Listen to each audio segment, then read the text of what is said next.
আমি শুরু করতে চাই একটা ঘটনা দিয়ে এবং এই ঘটনাটি একটা টিমেই আমি জানি না যে কতটা আ মানে আপনাদের কেমন লাগবে। আ আমি এই সপ্তাহে ২ টো ইমেইল সিলেক্ট করেছি। তার মধ্যে এটি একটি চলুন শুনে আসি। আসসালামু আলাইকুম রাসেল ভাই। আমি মিনহাজুর রহমান শান্ত বলছি ইসলামী বিশ্ববিদ্যালয় কুষ্টিয়া থেকে। এই ঠিকানা গোপন রাখবেন।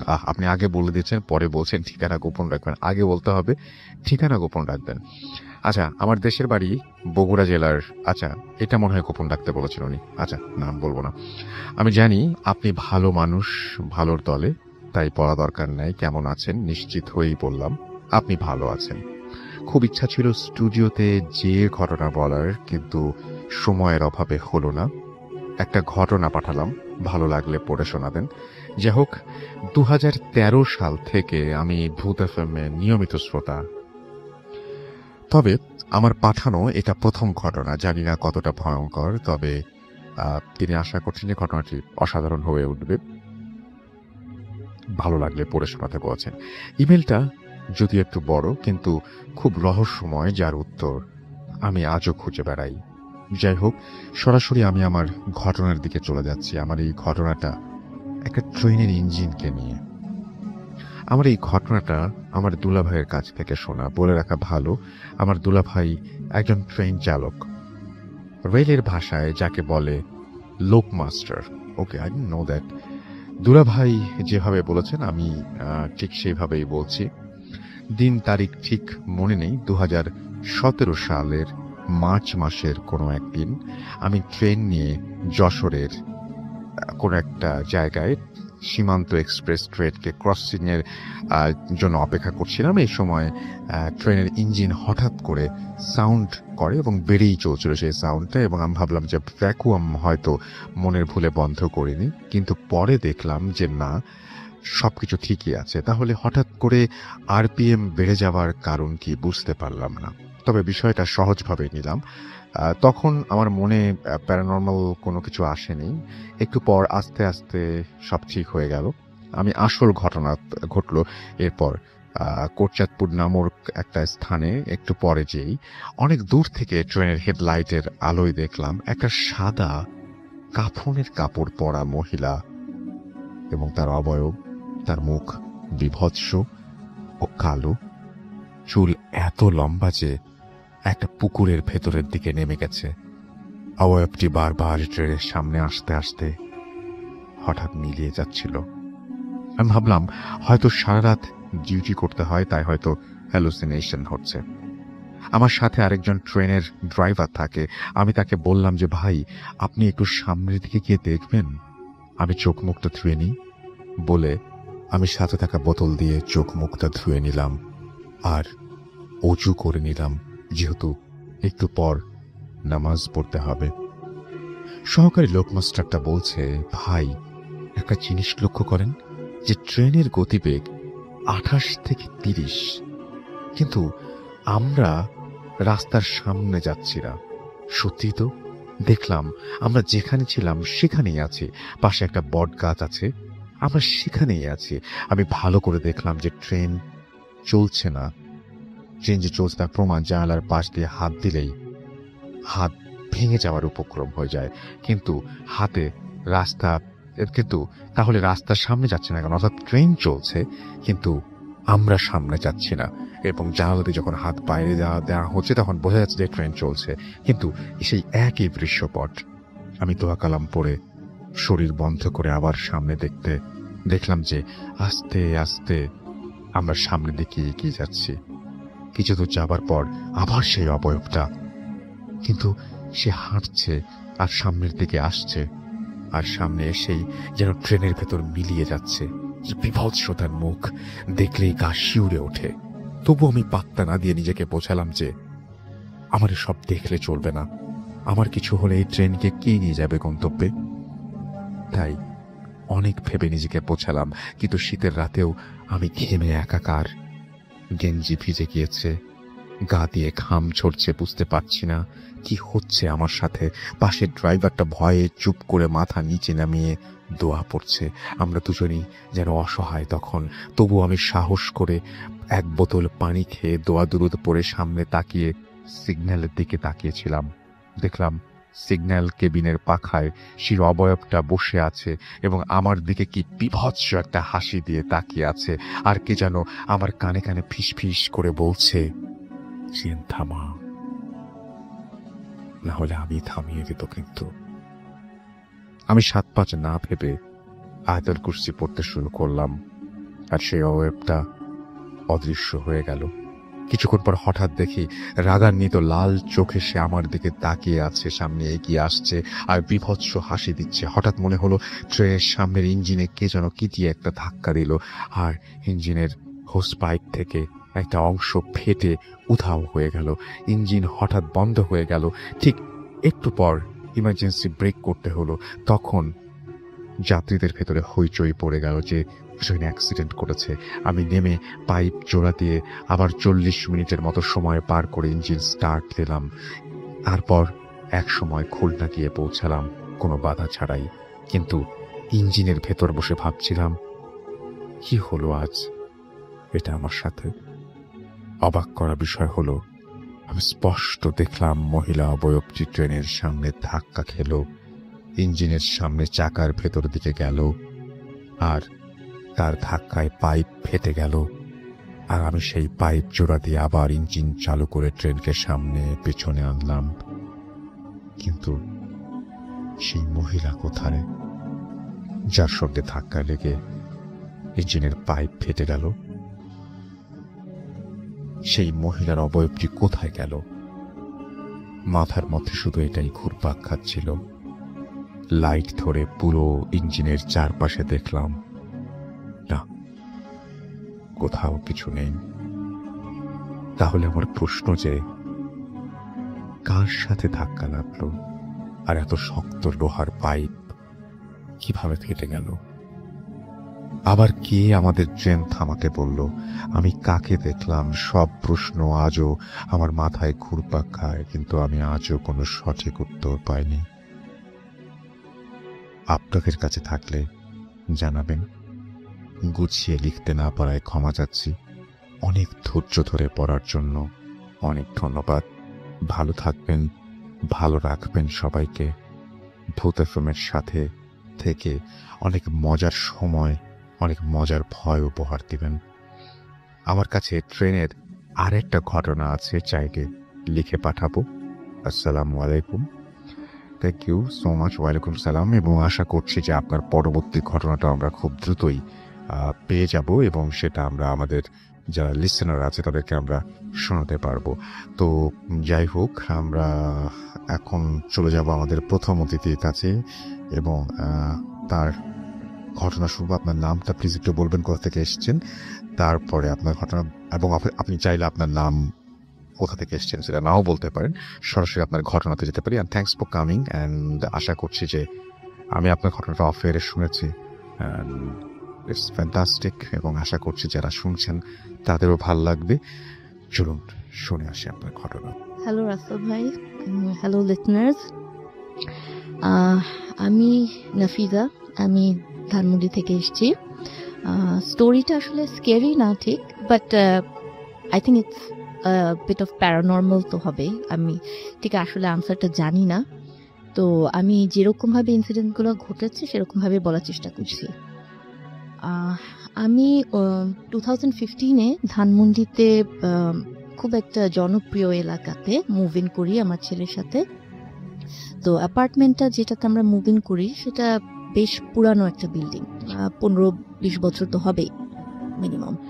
সো সেই অ্যাপার্টমেন্টে যখন আমরা মুভ ইন করি, everything was fine up until last year 2018-এর ডিসেম্বরে ফার্স্ট ইনসিডেন্ট হয়। তার আগে আমি ছোটোখাটো আওয়াজ পেতাম, যেরকম ফার্নিচার ড্র্যাগ করা বা চেয়ার, মনে হচ্ছে আমি কিচেনে লিভিং রুমে আমার ডাইনিং স্পেসে আমার ডাইনিং চেয়ারটা কেউ ড্র্যাগ করলে যেরকম একটা আওয়াজ হবে সেরকম আওয়াজ প্রায় পাই, মানে আওয়াজটা খুবই কাছে মনে হয়।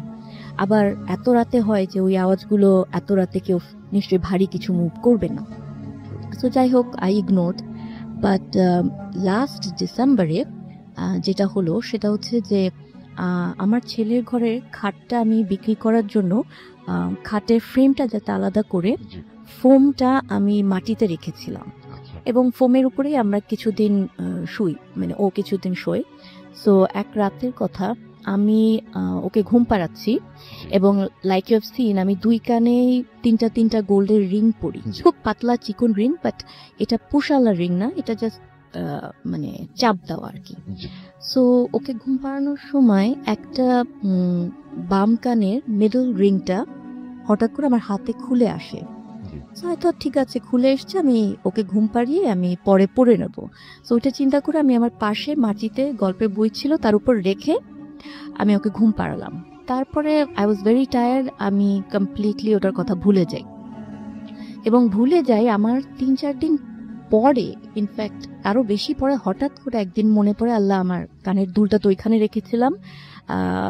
কিন্তু এই সময়টার মাঝে আমার খাটের ফ্রেমটা মিস্ত্রি এসে নিয়ে গিয়েছে, এবং যেহেতু মিস্ত্রি, আপনারা সবাই জানেন যে একটা ঘরে ফার্নিচার মুভ করলে আমাকে ন্যাচারাল ওই ফোমটা উঠাতে হয়েছে, বেডশিট, পিলো, কমফর্টার সবই সরাতে হয়েছে, জায়গাটা ওপেন করে দিতে হয়েছে। তারা সেটা এসে সরিয়ে নিয়েছে। তারপর আমি পুরা ঘর পরিষ্কার করেছি, ফোমটা আবার জায়গায় রেখেছি, বেডশিট দিয়েছি, এবং এর মধ্যে বলে রাখি, I don't have any made.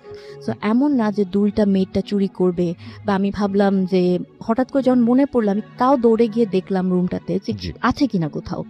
কিন্তু আমার মনে হলো, আচ্ছা, এমনও হতে পারে যে মিস্ত্রি চোখে পড়েছে, সে পিক করে নিয়ে চলে গিয়েছে। এবং আমার খুব মনটা খারাপ হলো যে, বলে যে সোনার জিনিস হারানো ঠিক না, এন্ড আমার এটা অনেক বছর ধরে আমি এটা পড়ি, সব সময় পড়া থাকে। So I was very upset. হ্যাঁ, ঠিক আছে, আমি জানি পাবো না, তাও রুমটা ভালো মতো একটু দেখলাম। তারপর আমি মন খারাপ করে I went back to my work. তারও কিছুদিন পরে আমি একদিন বিছানাটা, ইমাজিন করেন যদি কেউ একটা বিছানা ঝাড়ে, তার উপর বিছানার শীতটা একদম টান টান করে রাখা, এবং আমার বিছানাতে শুধু 2টা বালিশ আছে, আর কিছু নাই, বেডশিটের কিছু নাই। সো আমি বিছানাটা ঠিক করে আমি I went back to the room ঝাড়ু দেওয়ার জন্য। তখন আমি দেখলাম যে খাটের উপর একটা কি জানি চকচক করছে। সো তাও আবার মানে পায়ের দিকটাতে, লেফট সাইডে পায়ের দিকটাতে একটা জিনিস শাইন করছে। সো আমি আগে গিয়ে দেখলাম, অ্যান্ড মাই ইয়ারিং ওয়াজ দেয়ার। হ্যাঁ, ম্যাজিক্যালি জাস্ট অ্যাপিয়ার্ড ওইখানে। সো আই ওয়াজ লাইক, আমি বুঝতে পারছিলাম যে এটা কি আমার নেওয়ার ঠিক হবে কিনা, পড়া ঠিক হবে কিনা, বাট মানে I was so happy. First thing I said is like, whoever returned it to me, thank you, or however it magically came back to me, thank you. হ্যাঁ, আমি জানতেও চাই না, কিছু না, but I was just happy যে আমি আমার ইয়ারিংটা পেয়েছি। আমি ওটা পরেও নিলাম, পরে ফাইন, ওটার কথা ভুলে গেলাম। তারপর আবার জানুয়ারি মাসে আই ওয়াজ গেটিং রিম্যারিড। সো বিয়ের শপিং এর জন্য আই ওয়েন্ট টু মার্কেটে, গোল্ডের দোকানে গেলাম। তখন আমার মানে তখনকার বয়ফ্রেন্ড, এখন হাজব্যান্ড, সে আমার হঠাৎ করে কানের দিকে তাকিয়ে বলে, আচ্ছা, তোমার এই ইয়ারিংটা কোথায়, ইটস মিসিং। তো আমি বললাম, ও শিট, এটা আবার সেম ইয়ারিংটাই মিসিং। হ্যাঁ, তো আমি ভাবলাম যে এইটা তো এখন পাওয়ার কোনোই উপায় নাই, বিকজ আমি ফার্স্টলি জানি না যে কোথায় কখন এটা খুলে গিয়েছে। গাড়িতে হতে পারে, মার্কেটে হতে পারে, বা ইভেন বাসাতেও হতে পারে, সেম কেস যে পরিষ্কার করার সময় আমি ফেলে দিয়েছি। So I completely forgot about it. ঠিক আছে, গিয়েছে, আমার মন খারাপ। তারপরের দিন I had a small mehendi occasion বাসাতে। তো আমার হাতে 2 হাতে মেহেন্দি দেওয়া, মেহেন্দিটা ড্রাই হয়েছে, আমি ধুতে যাব বাথরুমে। তো তার আগে যেহেতু মেহেন্দির গুঁড়া টুড়া বাথরুমে পড়েছিল, আমি পরিষ্কার করে বাথরুমটা আমি বের হয়েছি যে আবার আমি রিএন্টার করব বাথরুমে। ইমাজিন, বাথরুমের সাদা টাইলস, ক্লিন ফ্লোরটা, কিছু নাই। আমি ঢুকতে যাব, ঠিক বাথরুমের মানে দরজার মুখে মাটিতে মাঝখানে আমার ইয়ারিংটা পরা, সেম ইয়ারিং। আমি মানে I did not know what to say. মানে আগেন সেম জিনিস হ্যাপেন, যেটা ক্লিন সারফেস, একটা পরিষ্কার জায়গার উপর আমার ইয়ারিংটা জাস্ট রাখা। তো আমি তাড়াতাড়ি ওটা উঠিয়ে নিয়ে আমি আর কিছু চিন্তা করলাম না। আগেন আমি খুব হ্যাপি। এবং আপনি বলছিলেন যে কিছুক্ষণ আগে ওটা ক্লিন করা হয়েছে। এক্স্যাক্টলি, আমি তার আগে ফ্লোরটা লাইক আই সেড আমার তো মানে হেল্প নাই, সো আমি নিজে ক্লিন করে বের হয়ে আসছি বাথরুম থেকে এবং আমি আবার যাব আমার হাতটা ধুতে। সো তখন আমি যখন বাথরুমে ঢুকতে যাব ঠিক তখনই আমার পায়ের কাছে আমি দেখলাম কি shiny, so my earring was right there. আমি ভাবলাম যে ইয়ারিংটা এখানে কি করে আসলো, এখানে তো আসার কথা না, কারণ মানে আমি সোনার দোকানে গিয়েছি তার একদিন 2 দিন আগে, তারপর তখন আমি নোটিস করছি আমার কানে দুলটা নাই। সো আই কেম ব্যাক, তারও অবভিয়াসলি অনেকবার বাথরুমে গিয়েছি, বের হয়েছি, কিছুই নাই। তো তখন ওই জিনিসটা ওখানে কোথা থেকে আসলো? এবং একটা ফ্লোরের উপরে যদি থাকে আপনি আগেও দেখতে পেতেন, যেহেতু পরে আমি যখন ক্লিন করলাম তখনও তো আমি দেখতে Right. পেলাম, কিন্তু পেলাম না তখন। যাই হোক, মানে আমি তো আই ওয়াজ জাস্ট হ্যাপি যে ওটা আমি পেয়ে গিয়েছি। তো এটা আমার কাছে খুবই অবাক লাগলো। এবং যেহেতু মানে বাসাটা ওল্ড, সেহেতু হতেই পারে যে কোনো কিছু আছে সেখানে, বাট ইটস নট হার্মফুল। যেহেতু আমাকে জিনিসটা সে রিটার্ন করে দিয়েছে, তো আই এম থিঙ্কিং যে সে ভালো।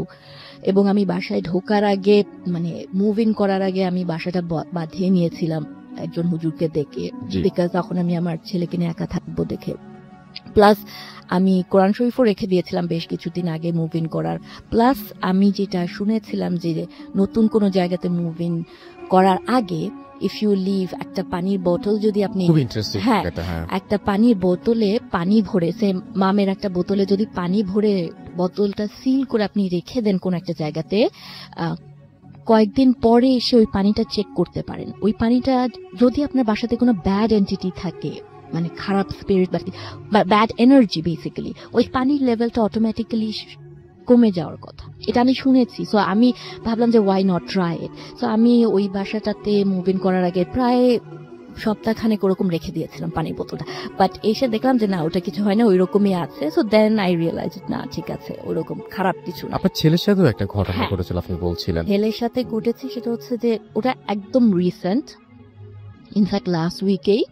সো লাঞ্চ বক্সে আমি টিফিন রেডি করে ওকে স্কুলে রওনা করে দেওয়ার পর আমার মনে পড়েছে যে আচ্ছা আমি তো ওর লাঞ্চ বক্সে একটা ফর্ক দিতে ভুলে গেছি, কাঁটা চামচটা দিই নাই। সো আমি তখন বললাম আল্লাহ, ভুলে গেলাম, ও কি করে খাবে। তারপর স্কুলে থেকে ওকে পিক করার পর আমি বললাম যে আরশান, আমি সরি, আমি ভুলে গিয়েছি, তোমার লাঞ্চ বক্সে তো আমি ফর্ক দিই নাই। তো বললো যে না, একটা ফর্ক ছিল। আমি বললাম যে কিভাবে, আমি তো ভুলে গিয়েছিলাম দিতে, আমি তো দিই নাই, আমি নিজে জানি যে আমি দিই নাই। হ্যাঁ, আই প্যাকড এভরিথিং, বাট আমি ফর্কটা দিই নাই। তো তারপর তাড়াতাড়ি বাসায় আসার পর আমি খুলে দেখি যে ঠিক একটা সাদা ডিসপোজেবল কাঁটা চামচ লাঞ্চ বক্সের মধ্যে। আচ্ছা, সো সে ওটা ইউজও করেছে অল দ্যাট। তখন এটাও আমাকে একটু ফ্রিক আউট করলো, but again I was happy যে যেই থাকুক আমাকে হেল্প করছে আর কি, যে আমি ভুলে গেলেও তার মাথায় ওটা আছে যে ওটা সে ওইখানে দিয়ে দিয়েছে। সো যেহেতু এটা আমাকে কোনো ক্ষতি করছে না বা কিছু না, সো আমি আসলে বদার্ড না। কিন্তু তারপর at the back of the head তো থাকেই যে কিছু একটা আওয়াজটা কোথা থেকে ফর ইনস্টেন্স আসে এত রাতে। তারপর মনে হয় মাঝে মাঝে যে ওপরে মাথার কাছে মনে হয় যে মার্বেল কেউ ফেলে যেমন কটকট কট করে একটা আওয়াজ হয়, সেরকম একটা আওয়াজ হয়। বা হেভি ফার্নিচার টানলে যেরকম আওয়াজ হয় ওরকম হয়। জি। তো আমি আমার নেবারদেরকেও জিজ্ঞেস করছি যে আপনারা কি এরকম কোনো আওয়াজ করছেন বা কিছু, তো ওনারা বলছে যে না, এত রাতে। আর এত রাতে আসলে কাকে জিজ্ঞেস করবো? 12:30 1 o'clock যদি এরকম আওয়াজ হয়, এত রাতে তো কাউকে জিজ্ঞেস করা যায় না। সো এগুলা হয়েছে। প্লাস আমি পরে জানতে পারি যে আমার যে ফ্ল্যাটটাতে আমি আছি সেটা বেশ কিছুদিন কেউ ছিল না, প্রায় 2 বছর হয়তো বা হবে, এরকম খালি ছিল। সো এমনও হতে পারে যে খালি বাসা থাকলে অনেক সময় অনেক কিছু সেখানে হয়। হ্যাঁ জায়গা নিতে পারে। সো এটাই আর কি। হ্যাঁ, thank you But- so much. হ্যাঁ। I'll get back to you. হ্যাঁ। আমরা শুনলাম আমাদের প্রথম যে ঘটনাটি, এবং এই ঘটনাটি আশা করছি আপনাদের ভালো লেগে, এবং আমরা পরবর্তীতে আরো ঘটনায় যাব। এখন যেটা করব সেটা হচ্ছে আমাদের যে লিখেছেন আপনারা বিভিন্ন জায়গায় আমাদের বিভিন্ন পেজে, সেগুলো একটু পড়ে ফেলি। আমি দেখতে পাচ্ছি যে বিশাল ফিরোজ আমাদের সাথে আছেন গোপালগঞ্জ থেকে। আমি টুইটার থেকে শুরু করছি আজকে, এবং আপনার টুইটারে জানেন যে @Booth FM, এখানে গেলে আপনি পেয়ে যাবেন। মোহাম্মদ তৌফিকুর রহমান খুলনা থেকে দেখতে পাচ্ছি যে আমাদের সাথে বলছেন যে ইমেলটা বেশ ভালো ছিল। আমাদের সাথে দেখতে পাচ্ছি মোহাম্মদ রাফিউর রহমান আছেন আমাদের সঙ্গে। আহমেদ দোবের আমাদের সঙ্গে আছেন এবং first story was very nice, thank you so much আমাদের সাথে থাকার জন্য এবং আমাদের এখানে লেখার জন্য। মোহাম্মদ গোলাম রাব্বানি আমাদের সঙ্গে আছেন নীলফামারী থেকে, তিনি তার ফ্রেন্ডদের সাথে আমাদেরকে শুনছেন। আশিক আছেন আমাদের সাথে এবং তিনি বলছেন যে শুক্রবার রাত ভূত এফএমের নামে।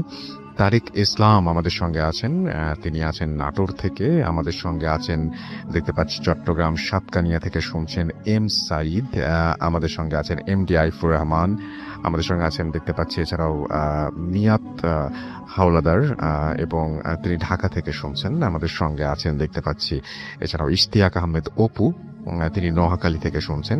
এম এন আর নাইম আমাদের সঙ্গে আছেন দেখতে পাচ্ছি, এবং তিনি ভাঙ্গুড়া থেকে শুনছেন। আমাদের সঙ্গে আছেন দেখতে পাচ্ছি এছাড়াও এম এইচ সোহাগ, এবং আমাদের সঙ্গে আছেন দেখতে পাচ্ছি মাহিম আহমেদ চৌধুরী আছেন আমাদের সঙ্গে। এছাড়াও দেখতে পাচ্ছি এ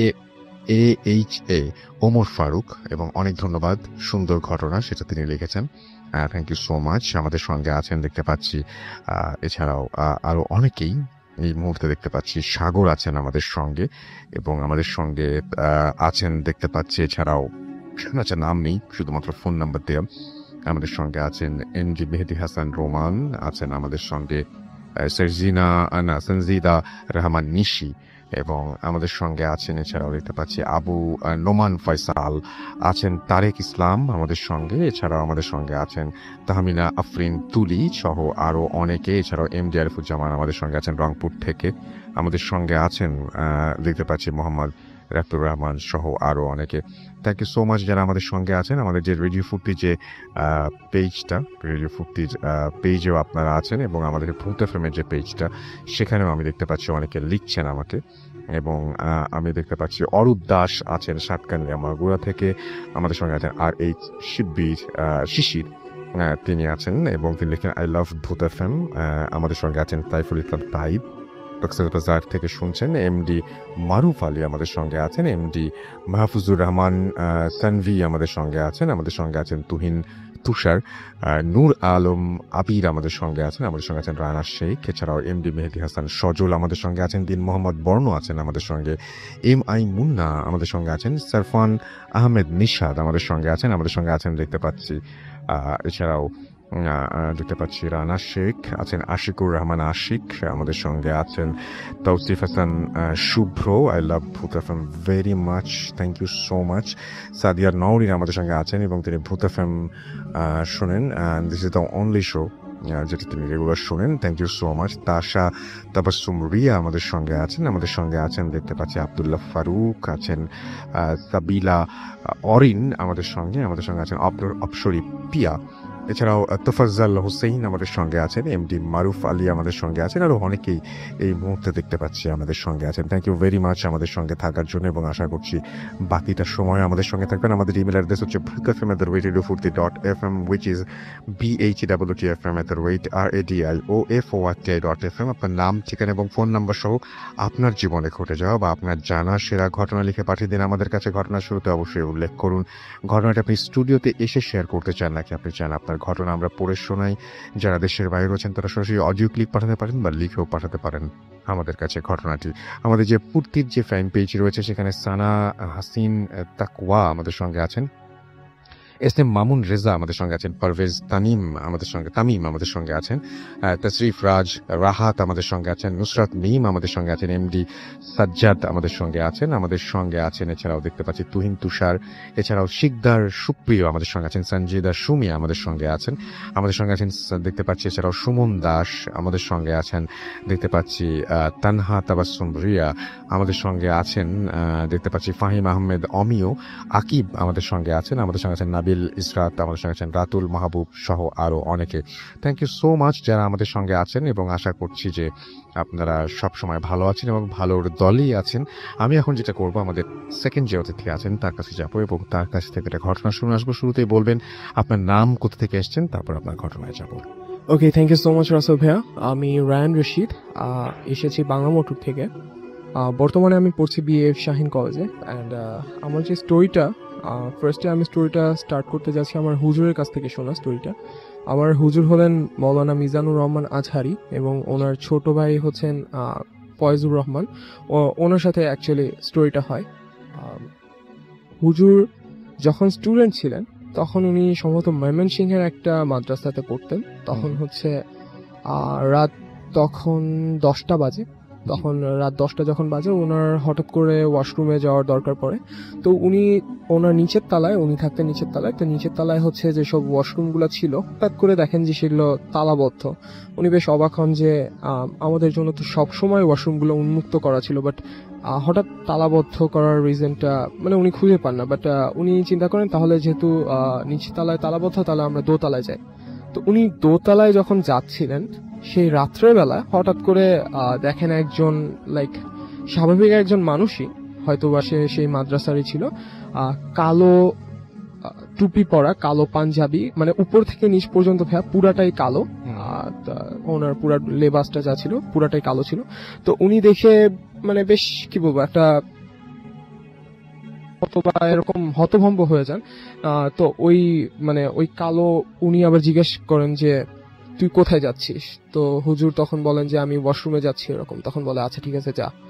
তো হুজুর যখন উঠছিলেন ওনাকে ফার্স্ট দেখাতেই হুজুর অনেক বেশি ভয় পেয়ে যান, বিকজ ওনার চেহারা টেহারাই ওরকম ছিল এবং ওনার বেশভূষণ এবং মানে কথাবার্তা বলার স্টাইল দেখে হুজুর এমনি অনেক ভয় পান। তো যখন উনি হাঁটছিলেন উপরের তলায় যাওয়ার জন্য হুজুর মানে বুঝতে পারছিলেন ওনার পেছন পেছন উনি আসছেন এবং মানে হুজুরের জন্য অনেক বেশি ভয় ছিলেন। তো তখন হচ্ছে উনি যখন ওয়াশরুমে ঢুকে যান, ঢুকে লাইক 3 থেকে 4 মিনিট পরেই স্টার্ট হয় বিভিন্ন ধরনের সাউন্ড, লাইক কেউ একজন নক করে বলছে তুই বের হ, তোকে দেখে নিচ্ছি, তুই বের হ। লাইক কেউ যদি ভাইয়া মাতাল অবস্থায় বা কেউ যদি নেশা অবস্থায় বা গলাটা যদি সাউন্ডটা অনেক বেশি ভারী হয়, সে ভারী গলায় কথাগুলো বলছিল যে তুই আজকে বের হ, তোকে দেখে নিব, তুই বের হচ্ছিস না কেন। এই জিনিসগুলো শোনার পরে হুজুর আরো বেশি ভয় পেয়ে যান এবং হুজুর তখন একটা মানে বুদ্ধি খাটান যে উনি দরজা অল্প একটু করে খুলে দেখেন যে সেই লোকটা কি এখনো আছে। আচ্ছা, উনি খুলে দেখতে পান যে মানে অল্প একটু কোনা দিয়ে দেখতে পান যে ওই মানে কোন একটা কালো কিছু লাইক ফায়ার যেরকম ভাসে না, এরকম কোনো কিছু কালো ভাসছে, বাট মানে কোনো মানুষের অবয়ব বা মানুষ টাইপের এই টাইপের উনি কিছু দেখতে পান। তো উনি এই টাইপের তারপরে এটা দেখে আরো বেশি ভয় পান। একটা টাইমে উনি অধৈর্য হয়ে বলেন যে আজকে হয় বাঁচলে বাঁচবো, মরলে মরবো। দরজাটা খুলে দিয়ে এক দৌড়ে উনি নিচে চলে আসেন। উনি যখন নিচে ভাইয়া ওনার রুমে যাবেন সেই টাইমে দেখেন কি ভাইয়া ওই মানুষটা যে ওই যে ওনার সাথে দেখা হয়েছিল সে নিচ থেকে কুড়িয়ে কুড়িয়ে কয়লা খাচ্ছে এবং তার দাঁতে কয়লা লাগানো, তার দাঁতগুলো অনেক বড়, সে কয়লা খাচ্ছে। তো এটা দেখে হুজুর আরো বেশি ভয় পায়। কোনো মতে রুমে যেয়ে ওই রাত্রে ভাইয়া তার হাই লেভেলের জ্বর স্টার্ট হয়। তো যখন এই জ্বর আসতে থাকে সকালবেলা উঠে ওই মাদ্রাসার যে প্রিন্সিপাল আছে তাকে গিয়ে বলেন এই ধরনের কথা। তো বলে যে এই টাইপের হচ্ছে যারা কি বলবো কিছু জিন থাকে যারা হচ্ছে যাদের কাজ হচ্ছে হার্ম করা, তো তারা হচ্ছে এই টাইপের কাজ করার চেষ্টা করে। তো যারা হচ্ছে যে মাদ্রাসার ছাত্ররা খালি মাথায় যারা ওয়াশরুমে যায় তাদের নাকি এই টাইপের বিভিন্ন ধরনের সমস্যা করার ট্রাই করে। তো এর কয়েকদিন পরেই হুজুরের একটা ছোট্ট ভাই হয়। তো ছোট ভাইটা ছোটবেলা থেকে অনেক অনেক বেশি সুন্দর ছিল, বাট ভাইয়া তার একটা প্রবলেম ছিল যে সে কথা বলতে পারতো না ছোটবেলা থেকে। তো এট এ টাইম যখন সে কথা বলতে পারতো না তার বাবা মা সবাই বেশ টেন্সড হয়ে পড়েন। তো তারা ট্রাই করেন যে ডাক্তারের কাছে নিয়ে যায়। ডাক্তার বলে যে অ্যাকচুয়ালি ওর যে কি হয়েছে আমরা তো অনেকেই ট্রিটমেন্ট করাই, বাট ওরটা আমরা হচ্ছে স্বাভাবিক করতে পারছি না। ওর হয়তো কি বলবো মানে ডাক্তাররাও কোনো ট্রিটমেন্ট দিতে পারেনি। বাট তার বাবা মা চিন্তা করেন যে তাহলে আমরা কোনো একজন মানে বড় মাপের আলেম বা এই টাইপের কারোর কাছে নিয়ে যায়। তো একজনের কাছে নিয়ে যাওয়ার পরে ভাইয়া উনি ঝাড়ফুঁক টাড়ফুঁক করে মোটামুটি সুস্থ ছিল।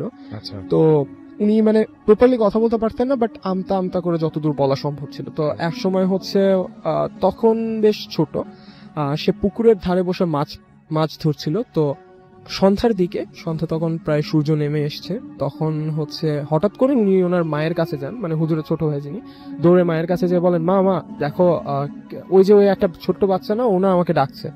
তখন তার মা বলে কই দেখি আয় তো। পরে হচ্ছে যায়, দেখে যে কেউ নেই। তখন তার মা বুঝতে পারে অ্যাকচুয়ালি তার ছোটবেলায় বিভিন্ন ধরনের সমস্যা ছিল আর এখন হচ্ছে এরকম হচ্ছে কিছু একটা। তো এইটা দেখে তার মা ব্যাপারটা বুঝতে পারে। তো তার মা বলে কি তুই আর আজকে বাড়ি থেকে বের হবি না, বাট ভাইয়া প্রবলেমটা হচ্ছে ওই রাত্র থেকেই তার পাগলামি স্টার্ট হয়, সে আবার ওই যে আগের মতো কথা বলতে পারে না, এই টাইপের ঝামেলাগুলো স্টার্ট হয়। আর তারপরে হচ্ছে তার বাবা মা ডিসিশন নেয় যে ওই যে আগের হুজুরকে দেখিয়েছিল তার কাছে নিয়ে যাবেন, বাট সেই ছেলেটা কোনো মতে সেই হুজুরের কাছে যাবে না। অনেক মানে কি বলবো ভাই, একটা বাচ্চা ছেলে, তার বয়স হয়তো 8 থেকে 10 বছর হবে। আজব ব্যাপার হলো তাকে 5-6 জন মিলেও ধরে রাখা যাচ্ছে না, কন্ট্রোল করে রাখা যাচ্ছে না, তাকে ধরে নিয়ে যেতে হচ্ছে। পরে যখন হচ্ছে তাও খুব কষ্ট করে নিয়ে যাওয়া হচ্ছিল হুজুরের বাড়িতে, হঠাৎ করে সামনে দেখে একটা ঈগল পাখি, মানে ঈগল বলতে কি এটা খুব বড় মাপের একটা পাখি। তো বড় মাপের একটা পাখি মানে দেখতে অনেক ভয়ানক, অনেক বেশি ভয়ানক। এইটা দেখার পরে হচ্ছে তার মা ওই ওনাকে বলেন যে তুই হচ্ছে ওর হাতটা শক্ত করে ধরে রাখ। তখন ওনার শক্ত করে ধরে রাখার পরে ওনাকে হুজুরের কাছে নিয়ে যাওয়া হয়। হুজুর বলে যে ওই যে একটা জিন আমার হুজুরকে করা হয়েছিল, মানে হুজুরকে দেখেছিলেন, সেই জিনটাই কোনো না কোনো ভাবে হার্ম করবে, যার কারণে তার ফ্যামিলি মেম্বারসদের উপরে এসে মানে এই টাইপের কিছু মানে চেষ্টা করছিল যে তাদেরকে হার্ম করার কোনো মতে। আচ্ছা, বাট এট লাস্ট অনেক দোয়া কালাম, অনেক তাবিজ টাবিজ করার পরে আলহামদুলিল্লাহ তারা এখন সবাই ভালো আছে।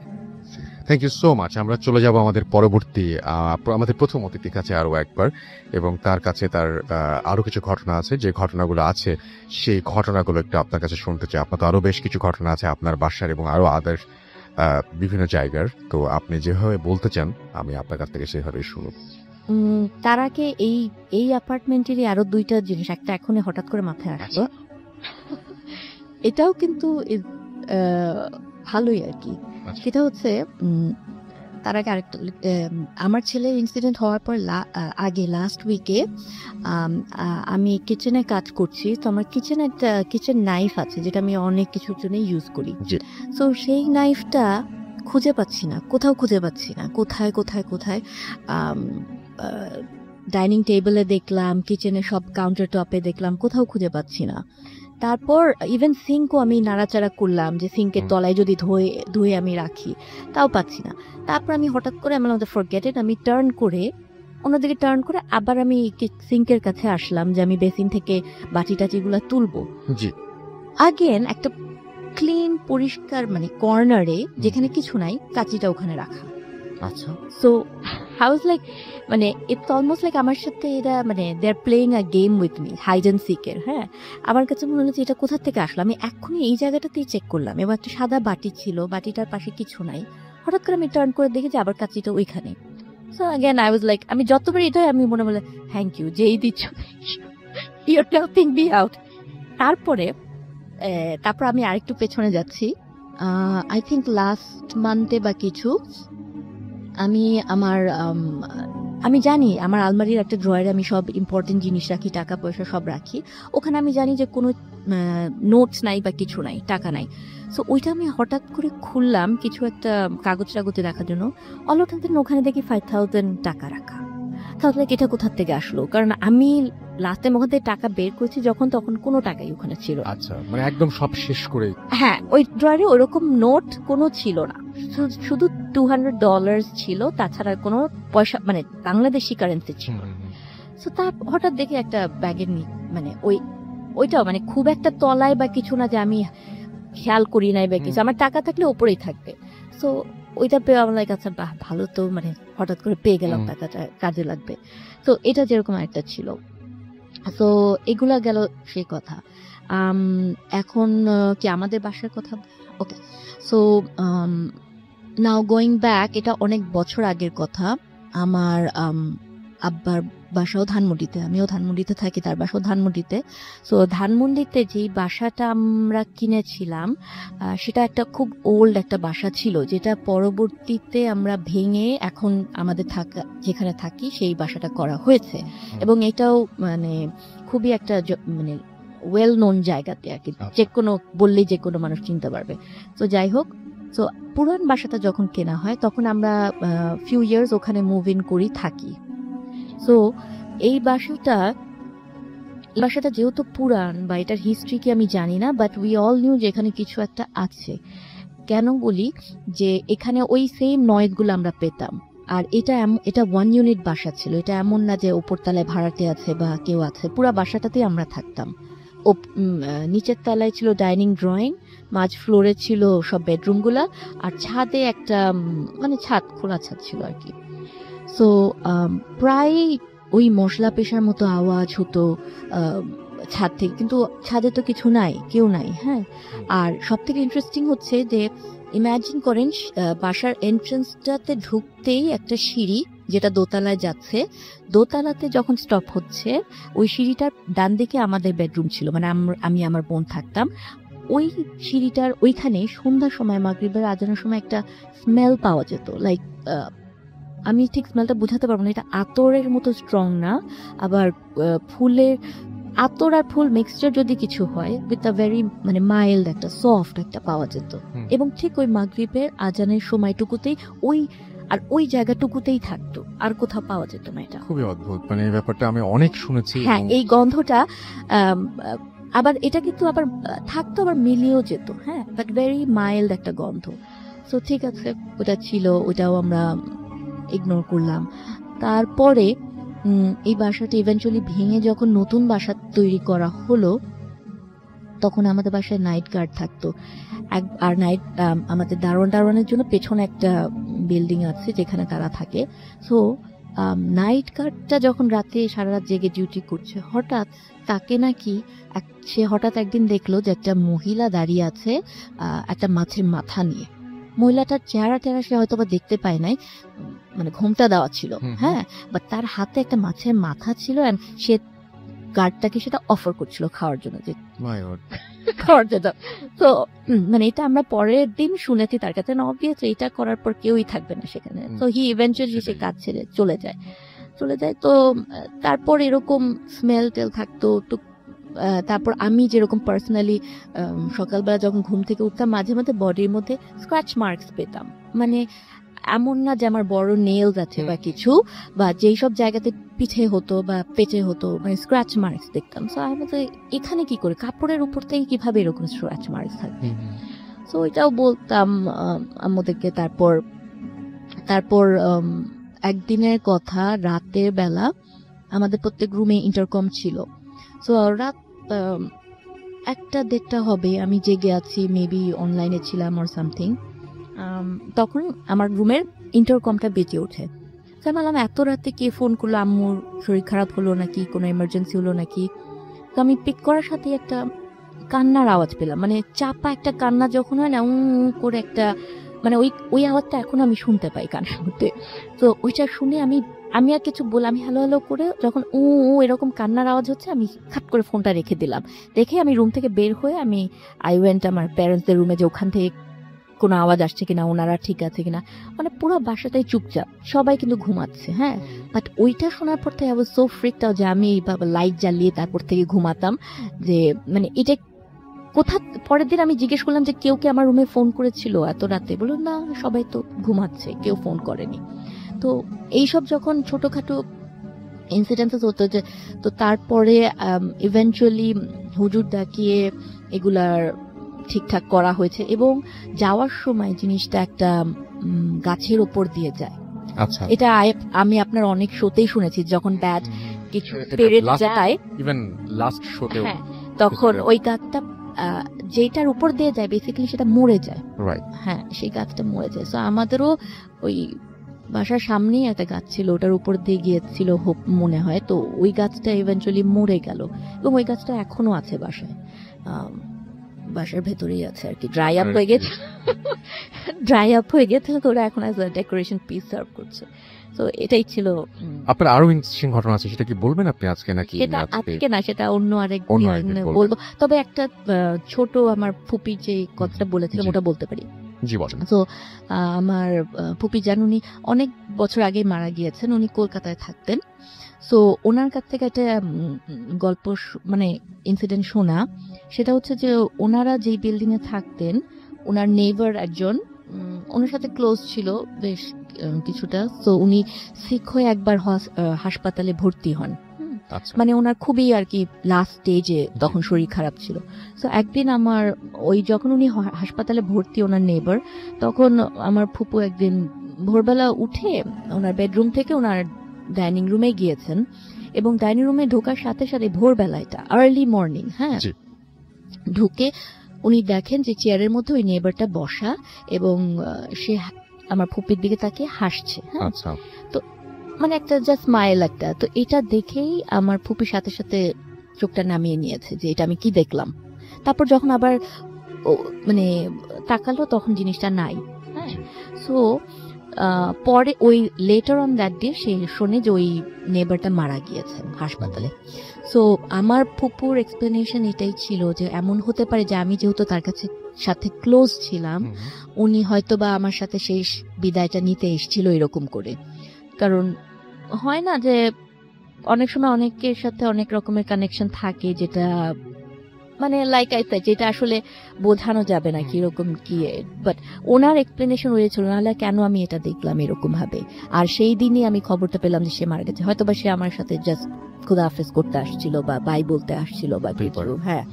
সো এটা আমাকে পরে তিনি বলেছিলেন। তো এটাই একটা আরেকটা ঘটনা ছিল।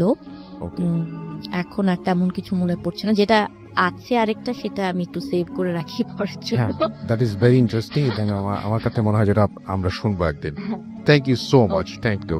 তো আমরা আপনাকে অনেক ধন্যবাদ কষ্ট করে আমাদের স্টুডিও পর্যন্ত আসার জন্য, এবং আশা করছি যে আপনার ভালো লেগেছে আজকের সমস্ত সময়গুলো, এবং যারা শুনলেন তাদেরও আপনার ঘটনাগুলো ভালো লেগেছে। Thank you. তো আমি এখন দেখতে পাচ্ছি যে আমাদের যে পেজটা রয়েছে ভূত এফএমের, সেখান থেকে হচ্ছে তাহসিন আবিদ আছেন আমাদের সঙ্গে ঢাকা যাত্রাবাড়ি থেকে, এবং তিনি শুনছেন পরিবারের সাথে, ফ্যামিলির সবাইকে নিয়ে। কাজী রাকিব আমাদের সঙ্গে আছেন, আমাদের সঙ্গে আছেন শাহাদাত মাফি, আমাদের সাথে আছেন দেখতে পাচ্ছি রুহুল আমিন, এবং আমাদের সাথে আছেন দেখতে পাচ্ছি শাহাদাত হোসেন মাফির কথা বলেছি, HM রেজা আমাদের সঙ্গে আছেন, আমাদের সঙ্গে আছেন দেখতে পাচ্ছি এছাড়াও বৃষ্টি চক্রবর্তী, এবং আমাদের সঙ্গে আছেন দেখতে পাচ্ছি AHD হোসাইন চৌধুরী, আমাদের সঙ্গে আছেন দেখতে পাচ্ছি মুহতাসিম ফুয়াদ আমাদের সঙ্গে আছেন, এছাড়াও প্রেমহীনা আকাশ, তিনি বলছেন এটা আসল পেজ কিনা। ইয়েস, এটা আসল পেজ। জাকির হুসাইন আমাদের সঙ্গে আছেন, আমাদের সঙ্গে আছেন দেখতে পাচ্ছি আচ্ছা, তিনি জাকির হোসেন যেটা লিখেছেন কোনো একটা ঘটনা, আমার মনে হয় যে ঘটনাটা আপনি এখানে না লিখে আমাদেরকে পাঠিয়ে দিতে পারেন। MD শাফরান আমাদের সঙ্গে আছেন, আমাদের সঙ্গে আছেন দেখতে পাচ্ছি MD রহমান, এবং MD ইফতি হাসান আমাদের সঙ্গে আছেন ঈশ্বরগঞ্জ ময়মনসিংহ থেকে। তিনি অ্যাপ দিয়ে শুনছেন এবং অ্যাপের ছবি আপলোড করেছেন। ফাহিম মুসাদ্দিক আমাদের সঙ্গে আছেন, অ্যাপ দিয়ে শুনছেন। সিফাত হাসান আমাদের সঙ্গে আছেন, আমাদের সঙ্গে আছেন সাজ্জাদ হোসাইন মাইজি, আমাদের সঙ্গে আছেন আহমেদ দোবের, এবং তিনিও অ্যাপ দিয়ে শুনছেন। রনি RS নাটক থেকে আমাদের সাথে আছেন, আমাদের সাথে দেখতে পাচ্ছি এছাড়াও শরীফ মাহমুদ আমাদের সঙ্গে আছেন দেখতে পাচ্ছি, এছাড়া MD রেশাদ খান আছেন আমাদের সঙ্গে, MD মহসিন আলী, সাগর শান্ত আমাদের সঙ্গে আছেন, আহমেদ বেলাল আমাদের সঙ্গে আছেন, আহমেদ শাহিন আমাদের সঙ্গে এই মুহূর্তে আছেন, আমাদের সঙ্গে আছেন দেখতে পাচ্ছি এছাড়াও আরো অনেকেই এই মুহূর্তে আছেন দেখতে পাচ্ছি আমাদের সঙ্গে। মোহাম্মদ সাগর, আচ্ছা মোহাম্মদ সাগরের কথা বলেছি। আসিফ খান আমাদের সঙ্গে আছেন, কেমন আছি জানতে চেয়েছেন। আমি সবসময় ভালো থাকি, সবসময় ভালোর তলে। আমাদের সঙ্গে আছেন তাহসিন হাসান তুষার, এছাড়াও আমাদের সঙ্গে আছেন জাকির হুসাইন, আছেন আমাদের সঙ্গে এহসান তানভীর, আমাদের সাথে আছেন দীপক দাস, MD সোহান আমাদের সঙ্গে আছেন, আমাদের সঙ্গে আছেন দেখতে পাচ্ছি আরো অনেকেই। Thank you so much. আমাদের সঙ্গে এছাড়াও ফুর্তির পেজে আছেন আরো অনেকেই। অপসরী পিয়া আমাদের সঙ্গে আছেন, ফারহান আহমেদ গোপালগঞ্জ থেকে আমাদের সঙ্গে আছেন, মিষ্টি সাথী আমাদের সাথে আছেন, ফারুক রাব্বি আমাদের সাথে আছেন, আমাদের সাথে আছেন তানজিদ ইসলাম ফারাবি, আমাদের সঙ্গে আছেন দেখতে পাচ্ছি MD আসাদুজ্জামান পলাশ, আমাদের সঙ্গে আছেন অধরা নীল, আমাদের সাথে আপুর স্টোরিটা ভালোই লাগছে, আমাদের সাথে আছেন দেখতে পাচ্ছি নিয়ন খান, আমাদের সঙ্গে আছেন সানা তাহসিন তাকওয়া, আমাদের সঙ্গে আছেন তাসলিমা খাতুন তমা, এবং তার একটু জয়েন করতে দেরি হয়ে গেছে তাই তিনি জানিয়েছেন। জান্নাত হোসতাম আমাদের সাথে আছেন, আমাদের সাথে আছেন অনিক মুন্সি, এছাড়াও মতিউর রহমান রাজা আমাদের সাথে আছেন, সেলিম হোসেন রাজ আমাদের সাথে আছেন, MD হাসিবুল ইসলাম জিহাদ আমাদের সাথে আছেন, আমাদের সাথে আছেন দেখতে পাচ্ছি তানহা তাবাসসুম সহ আরো অনেকে। থ্যাংক ইউ সো মাচ যারা আমাদের সঙ্গে আছেন এবং এখনো পর্যন্ত বাকি সময়টাও থাকবেন। এবং আমরা এখন একটা ছোট্ট অডিও ক্লিপে যাবো, তারপরে আবারও ফিরে আসবো নতুন অতিথি নিয়ে। সেই পর্যন্ত আমাদের সঙ্গে থাকবেন। আমি তো জানিয়ে দিই আমাদের যে ইমেল অ্যাড্রেস হচ্ছে bhootfm@radiofurti.fm, which is www.radiofurti যেটা হচ্ছে ভূত এফএম @radiofuti.fm BHWTFM@RADIOFORT.FM। আপনার নাম, ঠিকানা এবং ফোন নাম্বার সহ আপনার জীবনে ঘটে যাওয়া বা আপনার জানা সেরা ঘটনা লিখে পাঠিয়ে দিলে আমাদের কাছে। ঘটনার শুরুতে অবশ্যই উল্লেখ করুন যে ঘটনাটি আপনি স্টুডিওতে এসে শেয়ার করতে চান, নাকি আপনি চান আপনার ঘটনা আমরা পড়ে শোনাই। যারা দেশের বাইরে রয়েছেন তারা সরাসরি অডিও ক্লিপ পাঠাতে পারেন বা লিখেও পাঠাতে পারেন আপনার ঘটনাটি। আমাদের পেজগুলো হচ্ছে www.facebook.com/radiofuti, www.facebook.com/bhutfm.russell এবং Russell_bhutfm টুইটারের জন্য। Thank you so much. আমরা চলে যাচ্ছি আমাদের পরবর্তী ঘটনায় এবং সেটা একটা অডিও ক্লিপ। ফিরে আসবো আবারও, সেই পর্যন্ত আমাদের সঙ্গে থাকুন। Stay tuned for your food FM and do ফুটি। আসসালামু আলাইকুম আফতাল ভাই, আমি আবি কর্মকার। আমি ঢাকা পলিটেকনিকে ফাইনাল ইয়ার একজন স্টুডেন্ট। আমার হোম টাউন দিনাজপুরের একটা উপজেলায়। তো কিছু সমস্যার কারণে আমি অনেক জায়গার নামটা বলছিলাম, তো সরাসরি আমি ঘটনায় চলে আসছি। ঘটনাটির প্রথম পার্টটা মানে শুরুটার বিষয়টা আমার দাদার কাছ থেকে কালেক্ট করা। শুরুটা ছিল 1989-89 দিকে। তো তখন ওই বাস মানে যেখানে যে বাসা থেকে ঘটনা, ওই বাসায় একটা বনদী পরিবার, মানে ওই তখনকার আমলে অনেক বড় ফ্যামিলি থাকতো, ফ্যামিলি বাস করতো। তো এক মেয়ের বিয়ে ঠিক হয়েছিল এবং বিয়ের দিন কোনো একটা অকারেন্সে মেয়ের বিয়েটা ভেঙে যায়। তো সেই সময় ওই মেয়েটা ওই দিন রাতেই ফার্স্ট ট্যাঙ্কে মারা যায়। তারপরে কিছু অ্যাবনর্মাল বা কিছু সমস্যার কারণে ওই ফ্যামিলি ওখান থেকে টোটালি চলে যায় আর কি। অ্যাকচুয়ালি ওখান থেকে কলকাতায় মুভ করে। তো তারপরে কিছুদিন ওই বাসাটা ওভাবে ছিল, 1-2 মাস ছিল ওভাবে। তো তারপরে ওই বাসাটা আবার ওইখান থেকে একজন ইন্ডিয়ান হিন্দু মারোয়ারি ব্যবসায়ীর খাতে এখানে চলে আসে, ওই আমাদের হোম টাউনে চলে আসে। তার সে কাপড়ের ব্যবসা করতো। তো তার দোকান বাড়ির ডিস্টেন্স মোটামুটি এই 1/2 মাইলের মতো ছিল। তো সে বাসায় থাকা শুরু করে। তার বাসার সদস্যের সংখ্যা ছিল 3 জন, তার ওয়াইফ আর তার ছোট একটা মেয়ে। বাসায় একজন কাজের মেয়ে থাকতো, ছোট ছোট বলতে মানে একটু মোটামুটি এজের আর কি, 10-15 বছর হবে মনে বয়স। তো তারপর একদিন যেদিন তাটা সেটা হলো, সেদিনের ডেটটা আমার দাদু বলতে পারেনি, দিনটা আমার দাদু সঠিক করে বলতে পারেনি। তো সেদিন যেটা ঘটেছিল যে উনি লোক দুপুরবেলা খেতে এসেছিল বাসায়, দুপুর টাইমে লাঞ্চ করতে। তো সে যেটা দেখলো যে বাসার ডিটেলসটা একটু প্রথমে বলে দিই। বাসাটা এমন হলো যে বাসাটা চারপাশে গাছ দিয়ে বেড়ানো এবং গেটে ঢুকতে একটু পাশে হলো একটা টেবিল গাছ। তো দেখছিল যে মানে যেদিন আসছে বাসায় খাওয়ার জন্য দুপুরবেলা, তো সে দেখলো যে ওই গাছতলায় বা টেবিল গাছতলাটা তার মেয়েটা খেলছে, একটা ছোট একটা উন্না টাইপের একটা কাপড় দিয়ে খেলছে আর কি। তো সে বিষয়টাকে মানে রেগুলার টিম হিসেবে নিয়ে সে চলে গেল ভিতরে খাওয়ার জন্য। তো খাওয়া দাওয়া করতেছে, এট দ্য মিডিল টাইম সে হঠাৎ করে একটা বিকট, সে তার ওয়াইফ আর বা কাজের মেয়ে একটা বিকট একটা আওয়াজ শুনতে পায়, মানে একটা সামথিং একটা খুব বিকট একটা আওয়াজ। তো তারা তাড়াতাড়ি দূরে বাইরে যায়, যেটা দেখে যে এটা আসলে একটা শকিং একটা বিষয় ছিল। ওই কাপড়টা দিয়ে এই তার মেয়ে গাছে অনেকটা উঁচুতে, যেখানে যে উঁচুতে তার মেয়ে পৌঁছানোর কোনো মানে পসিবিলিটি নেই, সেখানে কাশি টাঙা অবস্থায় আছে। তো তখন যে বিষয়টা হয়েছিল, তাদের বাসা থেকে মানে অন্যান্য বাসার দূরত্বটা একটু বেশি ছিল, মানে একটু বাসা থেকে দৌড়া একটা অনেক টাইম লাগতো। তো তারা চিল্লাচিল্লি করাতে অনেকজন মানুষ তো আসে। তো যা ঘটনা তো তাদের ঘটেই গেছে। তারপর লাশ নামানো হয়। তারপর যাই হোক সব কাজ করানোর পর ওই 1-2 মাস তো ওই ফ্যামিলিটা কি একটা কারণে ওখান থেকে ওই ফ্যামিলি চলে যায়। তারপর ওই বাসাটা টোটালি কিনে নেয় একজন ওখানকার খান সাহেব। তো খান সাহেব কিনে নেওয়ার পর তার 3 ছেলে, সে খান সাহেব, তার ওয়াইফ আর 2 মেয়ে ছিল, তাহলে বিয়ে হয়েছিল, তার ঢাকায় থাকতো। তো ওই 3 ছেলের মধ্যে 2 ছেলে ওখানে থাকতো ব্যবসায়িক খাতে, আর 1 ছেলে ঢাকায় থাকতো। তো তারা ওই বাসার মধ্যে প্রায় অ্যাবনর্মাল জিনিস মানে ফেস করা শুরু করলো। যে দেখতো হয়তো বা কোনো একটা বাচ্চা ওই বাড়ির মধ্যে কোথাও ঘুরে বেড়াচ্ছে বা বাড়ির মধ্যে আওয়াজ করতেছে, বা হঠাৎ করে দেখতো যে সিঁড়ি রুমে একটা মেয়ে মানে সদ্য বিবাহিতা বা বিবাহ হবে এরকম একটা সাজা গুজা, যেমন মানে বিয়ের মধ্যে মেয়েরা সাজে, এরকম একটা মেয়ে মানে পায়ের নুপুর বা ঘুমুর পরে গোটা মানে সিঁড়ি থেকে আপডাউন করছে, সিঁড়িগুলো যাচ্ছে, হাতে উঠতে তাদের মধ্যে ঘুরতে আবার সিঁড়িতে নাম।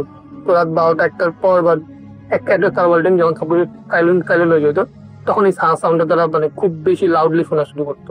তো বিষয়টা মানে যখন প্রথম করতো তারা ভয় পেত। তো আস্তে আস্তে বিষয়টাকে তারা নর্মাল নিতে শুরু করলো যে না এটা হয়তো বা তাদের সবার মনের ভুল, মানে কেউ কাউকে শেয়ার করতো না যে তার সেইটা শুনতে পাচ্ছে, এটাও শুনতে পাচ্ছে, যেটা শুনতো সে সাইলেন্ট করে রাখতো। তো বিষয়টা মানে এক পর্যায়ে যখন তারা সাইলেন্ট অবস্থা থাকতো, তো বিষয়টা আরো প্রকটতা ধারণ করলো। তো হঠাৎ করে একদিন ওই তার ছোট ছেলে যে ঢাকায় থাকতো, সে গ্রামে আসে, ওই আমার হোমটাউনে বেড়াতে আসতো। তো সে আসার পর এটা শুরু হয়েছে, সে আসার পর সে রাত্রেবেলা মানে তার মুখে স্বভাব ছিল, সে আবার ওই বাড়ির কাঁধে যেত।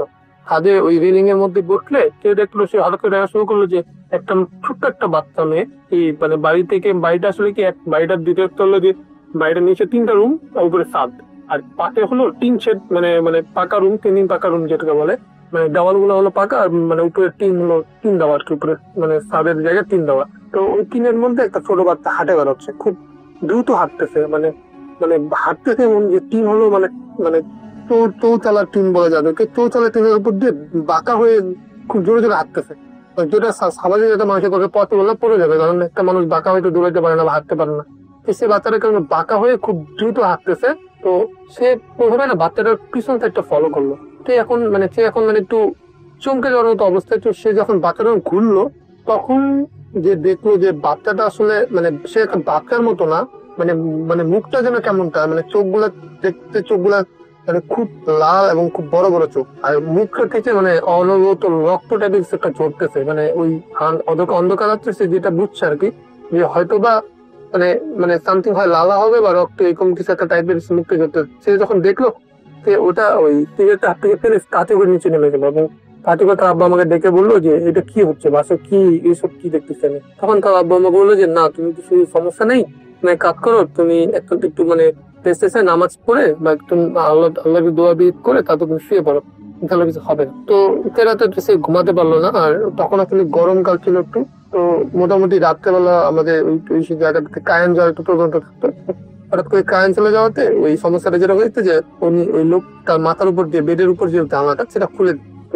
এই জানলা থেকে আমার সিঁড়িটা স্পষ্ট দেখা যেত। তো উনি উনি আবার একটু আল্লাহ মানুষ ছিল, বা একটু মানে আল্লাহ মানুষ বলতে মানে নামাজ টামাজ বা দোয়া পড়তো ভালো, মানে জানতো আর কি অ্যাকচুয়ালি এগুলো, মানে এগুলোতে মানে সেটা অ্যাবনর্মাল জিনিস থেকে দূরে থাকার জন্য সে ওই দোয়া দূর করা শুরু করছে। তো তারপর দেখতে আবার বিষয়টা আস্তে আস্তে সে নর্মাল হয়ে গেছে। তো অনেকক্ষণ কেটে যাওয়ার পর রাত তখন মানে 3টা-4টা বাজবে, মানে আজান হওয়ার আগে আগে অবস্থাটা খেয়ে দেখতেছে যে মানে ওই মানে থাকির রুমে একটা মেয়ে, মানে যেটা প্রথমে বলেছিলাম যে বিবাহ হবে এরকম একটা মেয়ে, যেমন সাজে এরকম একটা সাজ নিয়ে একটা মেয়ে শিরোমের দিকে যাচ্ছে আর তাকে ডাকতেছে, আসো আসো বলে একটা ডাকতেছে তাকে। তো সে তখনও কিন্তু টিকিট হাতে ছিল তার, ঠিক মানে নিরোধ সে কেন চলে গেল, সে বাইরে ওই মেয়ের পিছিয়ে পিছিয়ে পিছিয়ে চলে গেছে। সে অনেকক্ষণ যাওয়ার পর যখন ছাদের একটা রেলিং একদম কোনায় চলে আসছে, তখন সে হঠাৎ করে ভাবতেছে যে মানে সে তখন একটা ফিরে আসছে যে সে এখানে কেন আসছে, বা সে এখানে কখন আসতো বা কিভাবে আসতো, এটা চিন্তা করতেছে। তো তাড়াতাড়ি করে যখন নামতে যাবে, তখন মানে শিরুমটা যেখানে শিরুমের উপরে মানে মানে সিলিংটা আসলে কি মানে সিলিংটা ঢোকার জন্য যে আমরা যেমন ছোট একটা রুমের মতো রাখি, তো ওই রুম ওখানে ওরকম ছিল, টিনের একটা সেট দেওয়া ছিল। তো দেখতে টিনের উপরে একটা মেয়ে ওই পা গুলাই বসে আছে, পা গুলো খুব বড় বড় নাড়াচ্ছে, মানে সেই রুমের মানে গেটটা অর্ধেকটা পা কভার করে আছে, আর তাকে দেখে খুব বিভৎস ভাবে হাসতেছে। তো সে কোন রকম মানে মানে কিছু একটা মানে সোলাটার উপরে দৌড়ে দৌড়ে সেখানে চলে আসে, এবং মানে যখন এই রুমের সামনে আসে মানে পুরো অজ্ঞান হয়ে যায়। তো তার বাবা মা তাকে দেখে তাড়াতাড়ি করে রুমে নিয়ে যায় এবং পানি টানি ঢালে, এবং তখন আজান দিয়ে মোটামুটি সকাল হওয়ার অবস্থা, তখন স্ন্যাক পেয়ে আছে, তার শরীরে অনেক জ্বর ছিল। তখন সে তখন তাকে জিজ্ঞাসা করতে, বাবা মা জিজ্ঞাসা করতে যে মানে বিচারা তুমি ছাদে গেলা, ছাদে গেছিলে কেন, সিঁড়ি রুমের পাশে তোমার ইয়া বলেছিল, তুমি বললো তুমি ছাদে গেছিলে, তুমি কেন গেছিলে, আর তুমি ছাদে গেলেই বা তুমি সিঁড়ি রুমের পাশে শুয়েছিল কেন, পড়েছিল কেন। তখন সে বললো যে এরকম এরকম ব্যাপার, তার সাথে রাত্রে এরকম হয়েছে, সে এরকম কিছু দেখছে। তো তারপরে তার বাবা বুঝতে পারছে যে এখানে থাকলে প্রবলেম হবে।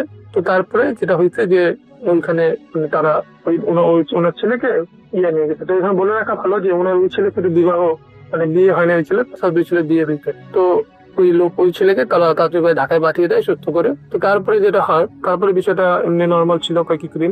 তার কয়েকদিনের পরে মানে কয়েক বছরের মধ্যে তার একটা মানে ওই বাসায় একটা মেয়ে জন্ম হয় আর কি। তো যাকে নিয়ে ঘটনাটা আরো বড় অবস্থান ধারণ করে। তো মেয়ে জন্ম হওয়ার 5-6 বছর পর্যন্ত 2007-2008 পর্যন্ত ছিল। নয়ের দিকে যে ঘটনাটা ঘটে, নয়ের দিকে যেটা ঘটনা ঘটে যে ওই মেয়েটা যখন 5-6 বছর বয়স, তার মেয়েটা দেখতেছে যে হঠাৎ করে একদিন মানে সন্ধ্যাবেলা আজান দিবে তার আগে একটা মুহূর্ত যে তার নীরব হয়ে যায়, সবকিছু অন্ধকার, এরকম একটা টাইমে মেয়েটা ওই যে মেয়েটা যে ওই বাসা যে মেয়েটা ছিল মানে যার জন্ম হয়েছে বা যে বাসার মেয়ে আর কি অ্যাকচুয়ালি, সে দেখতেছে যে তার মধ্যে একটা মেয়ে তার একটা খেলনা পুতুল নিয়ে ওই যেখানে একটা ওই বাসার মধ্যে কুয়া ছিল, ওই কুয়ার একটা টুকরোর মধ্যে দাঁড়ায় আছে। তখন কিন্তু ওখানে কুয়া নেই, কিন্তু বাচ্চা মেয়েটা মানে জানতো যে ওখানে কুয়া আছে। তো সে যখন দেখতে কুয়া নাই, চোখে দেখতেছে, সে দিবাই মেয়ের কাছে গেছে তার পুতুলটা নিয়ে আসতে। তো এত সার্ভার টাইম যখন সেই বাচ্চা মেয়েটা কাছে পৌঁছেছে, তখন দেখতেছে যে বাচ্চা মেয়েটা হঠাৎ করে নাই, তার সামনে দিকে চলে গেছে। এবং সে কুয়ার উপরে দাঁড়ায় আছে, এবং যখনই মানে সে ভাবছে যে একটা সে কুয়ার উপর দাঁড়ায় আছে, সে ভাবার আগেই সে মানে কুয়ায় পড়ে গেছে। তো পানির শব্দ পায়, তার বরফ বা কাজ করে কুয়াতে নেমে বালতি দিয়ে তাকে উঠে ফেলছে উপরে। পরবর্তীতে মানে সে অনেক পানি খাওয়ার পরে সে মানে অনেক পানি খেয়েছে অ্যাকচুয়ালি। তো পরবর্তীতে মানে তেলখেস হয়েছিল পানি বের করার পর, সে যখন ঘটনাটা বললো যে এরকম এরকম ব্যাপার, তার মতো একটা মেয়ে সেখানে দেখছে এবং তার খেলার পুতুল ছিল বলে নিয়ে চলে গেছিল বলে সে দৌড়ায় গেছে পুতুলটা আনতো। তারপরে এরকম এরকম ইয়ে এসে এরকম ভাবে সে মানে কুয়ায় পড়ে গেছে। তো তারপর যেটা হয় যে তার দাদা একদিন তার ওই দিন রাতে স্বপ্ন দেখে যে তোর নাতিকে আমি নিয়ে যাবো, তুই আমার কিছুই করতে হবে না, কথাটা বলে। তো অনেক অনেক বড় হয়। তো তারপর ওই তার দাদা বিষয়টাকে খুব মানে সিরিয়াসলি নিয়ে পরের দিন মানে মানে মাহাত টাইপের কিছু মানে যারা এইসব বিষয় মানে ভূত দিন বিষয়গুলোকে যারা হ্যান্ডেল করতে হয় তাদেরকে নিয়ে আসে। তো তারা তখন বলে যে আসলে অনেক দেরি হয়ে গেছে, এটা অনেক শক্তিশালী হয়ে গেছে, এটার সাথে আমার পেরে ওঠার মতো শক্তি এখন নাই। তো সবচেয়ে বেশি হবে যে আমি একটা কাজ করতে পারি, আমি আপনাদেরকে একটা মানে তাবিজ সবাইকে দিতে পারবো। আপনার তাবিজটা মানে পরে এই বাসা থেকে মানে কয়েক ঘন্টা তাবিজটা অ্যাকশন থাকবে, কয়েক ঘন্টার মধ্যে বাসা থেকে চলে যাবেন সবাই, এই বাসায় আসবেন না। তো তারা সবকিছু বুঝিস না, তারা সিদ্ধান্ত নিল তারা এখন থাকবে না, তারা খায় চলে আসবে। তারপরে যেটা হলো যে তারা তখন বলছে যে তারা ওই লোকটা মানে ওই খানতে এবার প্রশ্ন করছিল যে আমরা কোনো ফিরে আসতে পারবো না। তখন বলছিল যে হ্যাঁ, যদি আপনার মেয়ের মানে নাতনি বয়স 15 বছর পার হয়ে যায় তারপর না আসতে পারবেন। কিন্তু এটা কেন বলেছিল আসলে আমাদের জানা, আমি ওটা জানতে পাইনি পরে। তো তো ওই দিন ওই তাবিজ দেওয়ার পর তারা ওই দিনের মধ্যে গোছাগুছি করে সবকিছু করে চলে যায়। তো যাওয়ার পরে যখন তারা বাড়ি থেকে বেরোয় যায় সন্ধ্যার দিকে, তো তখন যেটা হচ্ছিল যে বাড়ির দরজাগুলো খুব জোরে জোরে, কোনো বাতাস নেই, খুব জোরে জোরে মানে আঘাত করতে থেকে যেন মানে দরজায় বাড়ি দিচ্ছে। আর বাড়িতে যে সাউন্ড লাগে তোরা কেউ বাঁচবি না, তোরা কি কাউকে ছাড়বো না, কথা বলতে বলতে হঠাৎ করে এরকম একটা সাউন্ড আসতে হবে। তারা তাড়াতাড়ি করে জায়গাটাকে মুভ করে এবং তারা ওই দিন ঢাকায় মুভ চলে আসে। তারপরে ওই বাসাটা কিছু ছিল না, ওই বাসা তো থাকতো না, ওই বাসা পরিত্যক্ত অবস্থায় থাকতো। ওই বাসায় প্রায় মানুষজন বিভিন্ন জিনিস অবজার্ভ করতো আশেপাশে দিয়ে গেলেই। তো তারপর অনেকদিন পর ওই বাসায় কিছু ভাড়াটি আছে, তারা ওই বিষয়গুলো টেস্ট করার পর থাকতে পারে না।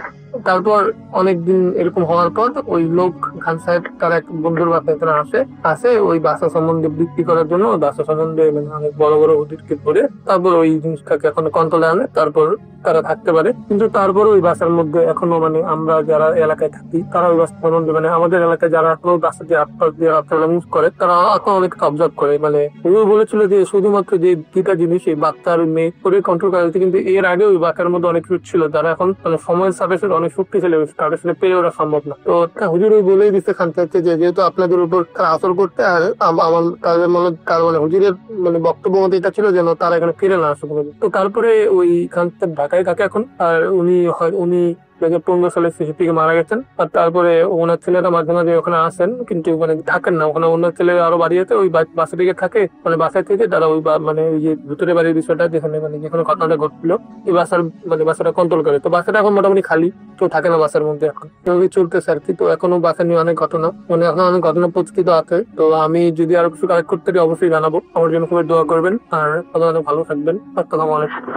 ইয়েস, বিশ্বাস করা বা না করাটা কমপ্লিটলি আপনার ব্যাপার। এবং শুনছেন রেডিও ফুরফুরে এফএম, চলছে ট্রুথ এফএম, আমি রাসেল আছির সাথে। এবং আমরা একটার পর তাদের ঘটনা শুনছি, এখন আরো একটা ঘটনায় যাব। এটি একটা ইমেইল এবং আশা করছি এই ইমেইলটা আপনাদের ভালো লাগবে। যেভাবে লিখেছেন আমি সেভাবেই পড়ছি। আসসালামু আলাইকুম রাসেল ভাই। যিনি লিখেছেন তিনি এভাবেই শুরু করেছেন, ওয়ালাইকুম সালাম। তিনি লিখছেন যে আশা করি ভালো আছেন, কারণ আপনি সব সময় ভালোর দলে। স্টুডিওতে আসতে পারবো না বলে ঘটনাটি পাঠিয়ে দিলাম। এটি আমার জীবনে ঘটা সবচেয়ে ভয়ঙ্কর ঘটনা এবং এই প্রথম আমি ট্রুথ এফএমে আমার সাথে ঘটা একটি বাস্তব ঘটনা আপনাকে বলতে যাচ্ছি। আমার নাম সজীব, থাকি চাঁদপুর আল আমিন একাডেমিতে এবার ইন্টার ফার্স্ট ইয়ার অর্থাৎ ইন্টারমিডিয়েট ফার্স্ট ইয়ারের ছাত্র তিনি। চাঁদপুর সদর থেকে প্রায় 7 কিলোমিটার দক্ষিণে আমার গ্রাম, নাম হরিণা। যাতায়াত ব্যবস্থা ভালো থাকায় আমরা আর শহরে বাসা ভাড়া করিনি, ওইখান থেকে আমাদের যাতায়াত। সেদিন ছিল শনিবার, প্রতিদিনের মতো কলেজ থেকে ফিরতে প্রায় মাগরিব ছুঁই। বাসায় এসেই দেখলাম আমার ফুফাতো ভাই ফয়সাল এসেছে। আরে ফয়সাল, কি অবস্থা? এই তো ভালো। তো খবর কি? কলেজে যাস তো ঠিক মতো? যাই। অনেকদিন পর দেখা আমাদের। যেহেতু আমরা বয়সের দিক থেকে এক সমান, তাই আমাদের মধ্যে ভাবটাও ছিল অনেক বেশি। গল্প করার ফাঁকে ফয়সাল আমাকে বলল, আয় সজীব চল, আজ রাতে মাছ ধরতে যাই। আমি যদিও একা রাত্রে মাছ ধরতে যেতে ভয় পেতাম, কিন্তু আজকে ফয়সাল থাকায় তেমন ভয় করলো না, বরং বেশ উচ্ছ্বাসের সাথেই বললাম অবশ্যই যাব। তবে মা বাবা যেন টের না পায়, না হয় আর নামতেই দিবে না। বর্ষাকাল, চারিদিকে ঝিরঝির করে বৃষ্টি, বিলের মধ্যে প্রায় 1 হাঁটু পরিমাণ পানি। 1 সপ্তাহ আগেই একটা বর্ষা কিনে নিয়ে এসেছিলাম হাট থেকে, একবারও ওইটা দিয়ে নামা হয়নি পানিতে। আজ যেহেতু ফয়সাল আছে, রাত্রে নামা যাবে। আমি ফয়সালকে বললাম রাতের খাবার খেয়ে চুপচাপ পেছনের দরজা দিয়ে নেমে যাব আমরা। ফয়সাল সম্মতি দিল। গ্রামের সময় 9টা বাজা মানে অনেক রাত। যথারীতি খাওয়া দাওয়া সেরে আমি আর ফয়সাল বারান্দায় বসে জিরোতে লাগলাম। বেশ খানিক পর আমি বিছানার নিচ থেকে মাছ ধরার লাইটটা আস্তে করে টেনে নিলাম, আর বাইরে রান্নাঘর থেকে বর্ষাটাও তুলে নিলাম। এরপর ফয়সালকে ডাক দিলাম, সেও প্রস্তুত। আর আমার ডাকে চুপি চুপি পেছনের দরজা দিয়ে মাছ ধরার ব্যাগ নিয়ে বেরিয়ে এলো। গুটি গুটি পায়ে দ্রুত আমরা হাঁটতে লাগলাম। পথে হাঁটতে হাঁটতে সিদ্ধান্ত নিতে লাগলাম কোন বিলে আগে যাব, উত্তরের দিঘিতে নাকি পূর্বের বিলে। পূর্বের বিলটা প্রচুর বড়, আর ওইখানে মাছ পাওয়ার সম্ভাবনাও বেশি মনে হলো আমার। আমি ফয়সালকে বললাম, চল আগে পূব পাড়ের বিলে যাই, তারপর ওখান থেকে বড় দিঘি পার হয়ে আবার দক্ষিণে যাব। ফয়সাল আর কিছু বলল না, আমাকে অনুসরণ করতে লাগলো। বিলে যদিও হাঁটু সমান পানি, কিন্তু বৃষ্টির পানি হওয়াতে স্পষ্ট মাটি দেখা যাচ্ছিল। আমার হাতে বর্ষার লাইট। ফয়সাল ব্যাগ নিয়ে আমার পিছু পিছু বিলে নেমে পড়ে। বিলের আইল ধরে একটু একটু করে লাইট মেরে সামনে যাচ্ছি। চারিদিকে প্রচুর লাইট দেখা যাচ্ছে। অনেকেই মাছ ধরতে বর্ষা নিয়ে বেরিয়েছে। তাদের থেকে একটু দূরেই আমরা বিলের এক প্রান্ত ধরে হাঁটছি। 2-1টা করে ছোট কই মাছ ছাড়া আর কিছুই নজরে পড়ল না। এভাবে 5-7 মিনিট হাঁটার পর হঠাৎ চিকচিক করে কি যেন একটা দেখলাম। আমি দ্রুত বর্ষা চালালাম। ফয়সাল দৌড়ে মাছটা ব্যাগে তুলে নিল। শিং মাছ, বেশ বড়। আমি কিছুটা খুশি হলাম। এই প্রথম আমার নতুন বর্ষার শিকার। ফয়সালকে বললাম, দেখিস আজ অনেক মাছ পাবো। ক্ষেতের আইল ধরে হাঁটতে হাঁটতে কখন যে পূবের শেষ সীমান্তে চলে এসেছি খেয়াল করিনি। সীমান্তের পাড়ে 3টা তাল গাছ আছে, আর তার পাশে একটা কবরস্থান। 3 দিন আগেই একজনকে এই কবরস্থানে দাফন করা হয়েছে। কবরস্থানটা দেখে আমার কেমন যেন একটু ভয় ভয় লাগলো। চারিদিকে শুনশান, এখানে লোকজন নেই বললেই চলে। অনেক দূরে কিছু লাইটের উপস্থিতি দেখলাম, এইদিকে কেউই আসেনি। অনেক গুড়া জোড়াজুড়ি করেও এদিকে মাছের কোনো নিশানা পেলাম না। ফয়সাল সাথে থাকায় একটু সাহস নিয়ে বললাম, চল দিঘির পাড়ে যাই। এইখানে আর মাছ পাবো বলে মনে হচ্ছে না। বলে রাখা ভালো, দিঘিটা ছিল বিল থেকে 10 মিনিটের দূরত্বে। আর দিঘির পাড়ে সচরাচর মানুষ যায়ও না, কারণ কিছুদিন আগে পাশের গ্রামের একটা ছেলেকে নাকি ওইখান থেকে জিনে আসর করেছিল। এই ঘটনার পর রাতে তেমন কেউ ওদিকে পা বাড়ায় না। 7-5 ভাবতে ভাবতে পূর্বের সীমান্ত দিয়ে আমরা দিঘির পাড়ে হাঁটতে শুরু করি। একটু পরেই দিঘির পাড়ে চলে আসলাম। দিঘিটা বেশ বড় এবং চতুর্ভুজ আকৃতির। কালো কুচকুচে পানিতে চাঁদের আলো যেন চিকচিক করছে। আমি আশেপাশে তাকালাম, না কেউ নেই, শুধু আমি আর ফয়সাল। চারিদিকে শুনশান। আমি দিঘির সিঁড়ির দিকে পা বাড়ালাম। ধীরে ধীরে নেমে দিঘির সিঁড়িতে লাইট মারার সাথে সাথে দেখলাম বড় একটা টাকি মাছ লাইটের ঝলকানি পেয়ে ধীরে ধীরে পিছু সরে যাচ্ছে। দেরি না করে ধুপ করে বর্ষাটা ছুড়লাম। একটা ক্যাক করে আওয়াজ আসলো। ধ্যাৎ, বর্ষাটা বোধহয় দিঘির সিঁড়ির নিচে গিয়ে বেঁধেছে। এখন কি হবে? ফয়সাল বলল, তুই ব্যাগটা ধর। আমি লাইট নিয়ে নিচে নেমে দেখি কি বিঁধল। ফয়সাল আমার হাতে ব্যাগটা দিয়ে লাইটটা নিয়ে নিচে নামলো। প্রায় হাঁটু সমান পানিতে নেমে গেল। প্রায় 5 মিনিট হয়ে গেল, কিন্তু ফয়সাল বর্ষাটা তুলতে পারছে না। কিরে, কিছু বুঝলি? কি বিঁধল? ফয়সাল চুপচাপ দাঁড়িয়ে আছে, কিছু বলছে না। কিরে ফয়সাল, বর্ষাটা খোল, নিয়ে আয়, দেখিস একটা শিক যাতে না ভাঙে। কিন্তু ফয়সাল আমার দিকে পেছন দিয়ে নুয়ে আছে, কোনো কথা বলছে না, আর লাইটটাও নিচের দিকে ধরে রেখেছে। ওর চেহারাটাও দেখা যাচ্ছে না। বিরক্ত হয়ে আমি একটু এগিয়ে যাই। যেই ফয়সালের জামা ধরে টান দিলাম, কিন্তু এ তো ফয়সাল না। আমার আত্মা যেন খাঁচা থেকে বেরিয়ে যাবার অবস্থা। এক দৃষ্টিতে আমি তাকিয়ে আছি বিড়াল রূপী একজন মানুষের দিকে। চোখগুলো যেন আগুনের মতো কোটর থেকে বেরিয়ে যাবার উপক্রম। চাপা রাগে গোঁ গোঁ করছিল সে। তখন আর এত কিছু দেখার বা বোঝার কোনো সুযোগ ছিল না। আমি যেই ফয়সালের এই বিভৎস রূপ দেখলাম, আমি চিৎকার দিতে যাব, কিন্তু আমার মুখ দিয়ে কোনো শব্দ বের হচ্ছিল না। আর কেউ যে আমার চিৎকার শুনে এগিয়ে আসবে সেই উপায়ও ছিল না। চারিদিক একদম নীরব, নিশ্চুপ, যেন সবাই আমার মৃত্যুর তামাশা দেখার জন্যই অপেক্ষা করছে। একটা শীতল হাত যেন আমার ওপরে এসে আছড়ে পড়ল। আমি সেই মুহূর্তেই সিঁড়িতে লুটিয়ে পড়লাম। তারপর কি ঘটেছিল আর কিছু মনে নেই। পরদিন সকালে সবকিছু শোনার পর আমার অবস্থা যেন আরো খারাপ হয়ে গেল। ফয়সাল আমার মাথার পাশে বসা, ও নাকি রাত্রে আমার সাথে বের হয়নি, এমনকি মাছের ব্যাগও নাকি ও খুঁজে পায়নি। যেই আমাকে এটা বলার জন্য বারান্দায় এসেছে, ততক্ষণে আমি আর সেখানে নেই। ফয়সালের কেমন একটু সন্দেহ হলো। ওই আমাকে খোঁজার জন্য সবাইকে সবকিছু বলে দেয়। প্রায় 1.5 ঘন্টা নাগাদ খোঁজার পর নাকি আমাকে এই দিঘির পাড়ে সিঁড়িতে অজ্ঞান অবস্থায় পাওয়া যায়। সেদিনের পর আমাকে আর মাছ ধরা আমার একদম বন্ধ হয়ে যায়। আজ যখন বর্ষাকাল আসে, সবাই মাছ ধরতে যায়, কিন্তু আমার যাওয়া হয় না। ওই দিন ভাগ্যক্রমে বেঁচে ফিরে এসেছি, কিন্তু আবার যদি পিশাচের মুখোমুখি হতে হয়, তাহলে হয়তো ওই দিনটা ওরই হবে। এই ছিল ঘটনা। আশা করছি আপনাদের ভালো লেগেছে।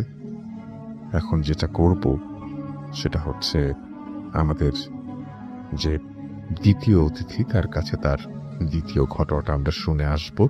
আশা করছি এই ঘটনাটা আপনাদের ভালো লাগবে। যদি ভালো লাগে তাহলে অবশ্যই আমাদের লিখে পাঠাবেন। আমাদের ইমেল অ্যাড্রেস হচ্ছে bhotfm@radio40.fm, which is bhwtfm@radio4.fm. আপনার নাম, ঠিকানা এবং ফোন নাম্বার সহ আপনার জীবনে ঘটে যাওয়া বা আপনার জানা সেরা ঘটনা লিখে পাঠিয়ে দিন আমাদের কাছে। ঘটনার শুরুতে অবশ্যই উল্লেখ করুন যে ঘটনাটি আপনি স্টুডিওতে এসে শেয়ার করতে চান, নাকি আপনি চান আপনার ঘটনা আমরা পড়ে শোনাই। যারা দেশের বাইরে রয়েছেন তারা সরাসরি অডিও ক্লিপ পাঠিয়ে দিতে পারেন বা লিখেও পাঠাতে পারেন আমাদের ঘটনাটি। আর আমাদের ফেসবুক পেজ হচ্ছে www.facebook.com/বিরগটফুর্তি, আমার www.facebook.com/bhotfm_russell, Twitter Russell_BhootFM, RULLEL_EHFM।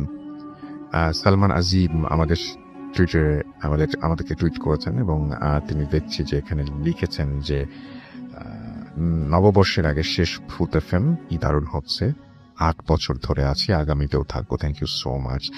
Mahmudul তামিও আমাদের সাথে আছেন দেখতে পাচ্ছি।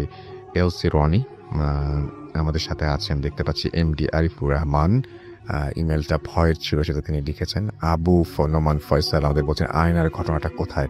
আমি দেখি যদি আজকে প্লে করতে পারি, না হলে অন্য কোনো দিন প্লে করব। এটা মালদ্বীপ থেকে এসছে, চমৎকার অডিও ক্লিপ, আপনারা মনে রাখার জন্য ধন্যবাদ। অবশ্যই প্লে করব। রফিকুল ইসলাম আমাদের লিখেছেন এবং তিনি ওয়েস্ট বেঙ্গল মুর্শিদাবাদ লালগোলা থেকে আমাদের সঙ্গে আছেন দেখতে পাচ্ছি শিশির ঘোষ, এবং তিনি জামালপুর নারুন্দি থেকে আমাদের সঙ্গে আছেন দেখতে পাচ্ছি আবু রাহি, এবং ফার্স্ট ইমেলটা তার কাছে বেশি ইন্টারেস্টিং লেগেছে। আমাদের সাথে আছেন দেখতে পাচ্ছি এছাড়াও আরো অনেকেই।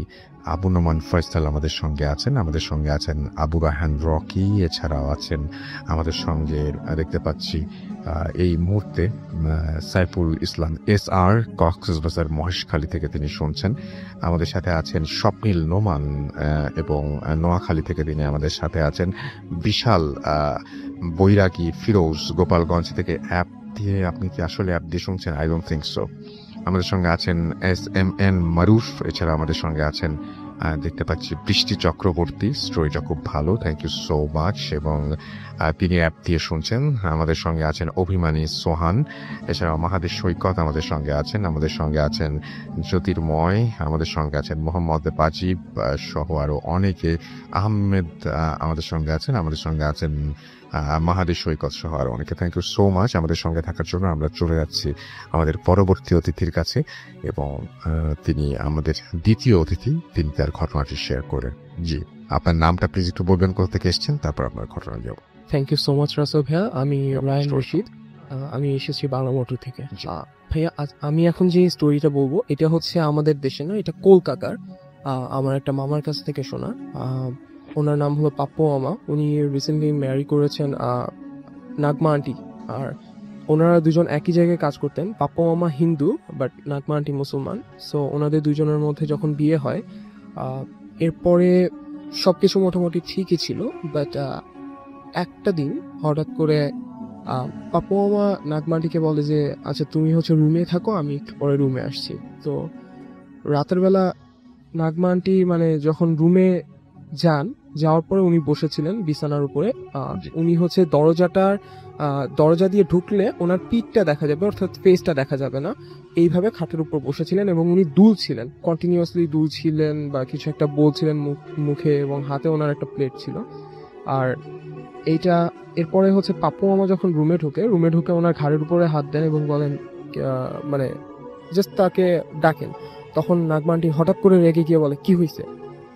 তখন হচ্ছে আবার সে এই কথাটা বলার পরে আবার হচ্ছে মানে নিচের দিকে তাকিয়ে আবার দুলতে থাকে, এবং ভাইয়া তার মাথার যত চুল ছিল সব সামনের দিকে চলে আসছিল।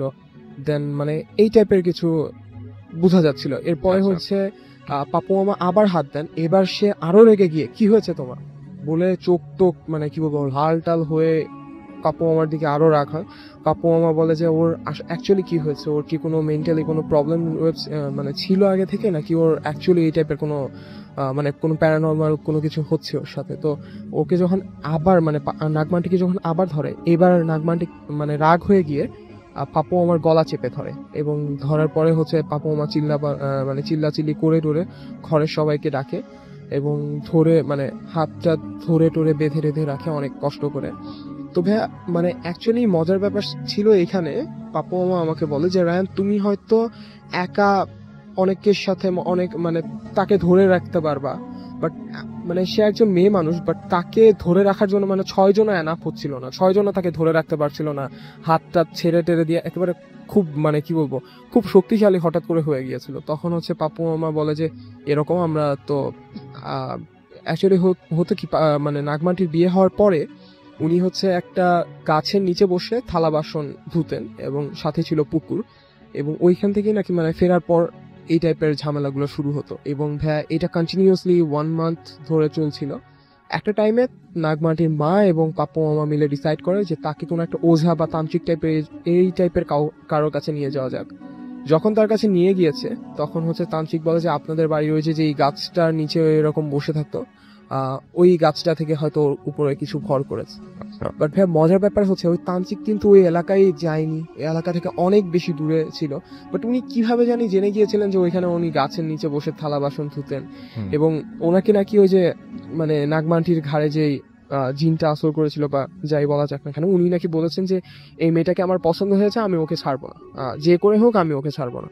তখন হচ্ছে পরে অনেক ইয়ে করার পরে নাগমান্টিকে ছেড়ে দেওয়া মানে কোনো মতে সেখান থেকে চলে আসে। একটা সময় পাপ্পু আমার আর কি মনে ওঠে যে যখন তার ওইখানে মানে বাড়ি তৈরিও করা হয়নি, তার বাড়িটা ছিল ঠিক পাশে একজন মানে পাগল বলতে পারেন ভাই, তার একটু মেন্টালি একটু প্রবলেম ছিল, উনি একটু সিক ছিলেন মেন্টালি। ফর দ্যাট রিজন তার বাবা মা তাকে ঘর থেকে বের করে দেয়, এবং বের করে দেওয়ার পরে সে ওই গাছের নিচেই বসে থাকতো, এবং এভাবেই মানে কি বলবো দুলতো সারাদিন, এবং কিছু একটা বলতো মুখে। এবং উনি বিয়ে করেননি। ওই সময় একটা সময় দেখা যায় কি তার মানে ডেড বডিটা ওই গাছের নিচে, কিভাবে যে মারা গেছে এটা কেউ জানে না, বাট এইভাবেই কিছু একটা হয়ে গিয়েছিল, হয়তো তার সাথেও কেউ তাকে মার্ডার করেছিল ওই গাছের নিচে। বাট ওর পর থেকে ওই গাছের নিচে যেই যায় না কেন ভাইয়া এই টাইপের বিভিন্ন ধরনের ঝামেলা হয়। ঠিক একইভাবে ভাইয়া ওই গ্রামে যারাই বিয়ে করে না কেন তাদের সাথেই তাদের বিভিন্ন ধরনের প্রবলেম সৃষ্টি হয়। আর নাগমা আন্টির সাথেই ঠিক আরেকজন আছেন শাহরুখ ভাই। তো শাহরুখ ভাইয়ের সেম, ওনারা দুজন বিয়ে করেছেন, শাহরুখ ভাইয়ের ওয়াইফ। তো হঠাৎ করে শাহরুখ ভাইয়ের ওয়াইফের এই যে এরকম 1 মান্থের মাথায় এসে তার মানে ওয়াইফের কিছু একটা এরকম প্রবলেম হয়। এরপরে দেখা যায় কি ভাই, তার ওয়াইফ হঠাৎ করে হচ্ছে দেয়ালের সাথে খুব জোরে মাথায় বাড়ি দিচ্ছে। এরপরে হচ্ছে ভাইয়া শাহরুখ ভাই আমাকে বললো যে ও দেয়াল ক্রোলিং করে ওঠা শুরু করেছে। আমি জাস্ট এই জিনিসটাতে বেশি অবাক হয়েছি যে একটা দেয়াল প্লেন থাকে, বাট একটা মানুষ কিভাবে সেটাতে ক্রোল করে উপরে চড়তে পারে।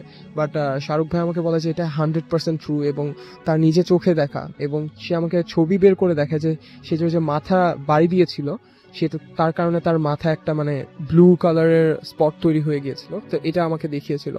এরপরে হচ্ছে বলে ভাইয়া যে এরকম তাকেও পরে তান্ত্রিকের কাছে নিয়ে যাওয়া হয়। তারপরে তান্ত্রিকও বলে ওই টাইপের কিছু একটা তার উপরে আছর টাইপের কিছু একটা করেছিল, যার কারণে এই ধরনের সমস্যা ছিল। তো যখন তাকে তান্ত্রিকের কাছে নিয়ে যাওয়া হয় তখন হচ্ছে তান্ত্রিক বলে যে তুই যদি বের না হোস তাহলে আমি কিন্তু মেরে ফেলবো। তখন হচ্ছে বলে যে তুই যদি মারতেই পারিস তাহলে তো তুই এই বডিটাকে মারতে পারবি, আমাকে তো মারতে পারবি না। তখন হচ্ছে তান্ত্রিক অনেক কি বলবো বোতলে বন্দি করে ভাইয়া তার মানে এই যে কোনার আঙ্গুলটা রয়েছে, এই কোনার আঙ্গুলের সাথে একটা দড়ি দিয়ে একটা বোতল দিয়ে কিভাবে জানি জাস্ট বোতল বন্দি করে। এরপর থেকে ভাইয়া তারা দুজনই আলহামদুলিল্লাহ এখন পর্যন্ত সুস্থ। Thank you so much. আমি দেখতে পাচ্ছি যে আমাদের এইখানে ফেসবুকের যে পেজগুলো আছে সেখানে অনেকে কমেন্ট করছেন, এবং সেগুলো আমি আস্তে আস্তে পড়তে চাই আমাদের সঙ্গে যারা আছেন। তবে তার আগে যেটা করতে চাই, আমাদের এখানে আরো একজন অতিথি আছেন, তার সাথে আমরা একটু কথা বলবো। আপনার নামটা আপনি কাইন্ডলি একটু আমাকে বলবেন, তারপরে আপনি একটু জানাবেন যে আপনি কোথা থেকে এসেছেন, তারপরে আপনার ঘটনায় যাব আমরা। ধন্যবাদ রাসেল ভাই। আমি উজ্জ্বল।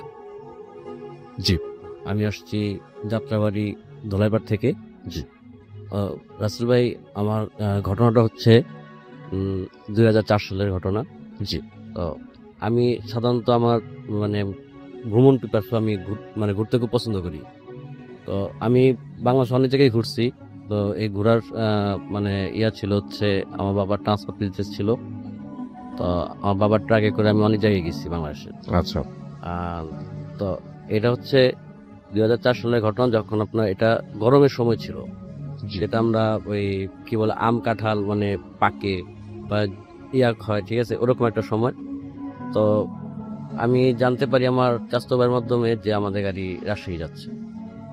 তো চাচাতো আমাকে বললো যে তোদের গাড়ি রাজশাহী যাচ্ছে, তুই কি রাজশাহী যাবি? তো আমি বললাম যে হ্যাঁ, রাজশাহী যাওয়া তো অনেক শখ, তাই আমি রাজশাহী যাবো। তো আমাকে বলে যে তাহলে তুই ড্রাইভারের সাথে যোগাযোগ করি, ড্রাইভারের সাথে যোগাযোগ করলে তোর ড্রাইভার পিক করে নিয়ে যাবে। তো আমি রাসেল ভাই বরাবর ড্রাইভারের সাথে যোগাযোগ করলাম। ড্রাইভারকে বললাম যে তুই মানে কতক্ষণ নাগাদ গাড়ি লোড হবে। তো আমাকে বললো যে রাত্রে কোথায় লোড হয়ে যাবে, আমি আপনাকে ফোন দিব। তো ভাই যে কথা, আমাকেও রাত্রে ফোন দিল। তখন 12টা সাড়ে 12টার মতো বাজে। ফোন দেওয়ার পরে আমি বাসার থেকে বের হলাম। পরে গাড়ির সামনে মানে মেন রোডে উঠবো। মেন রোডে ওঠার পর দেখলাম ড্রাইভার আমার জন্য দাঁড়িয়ে রয়েছে। তো আমি ড্রাইভার আমাকে দেখার পরে আমরা গাড়িতে উঠলাম এবং ড্রাইভার গাড়ি স্টার্ট দিল। জি।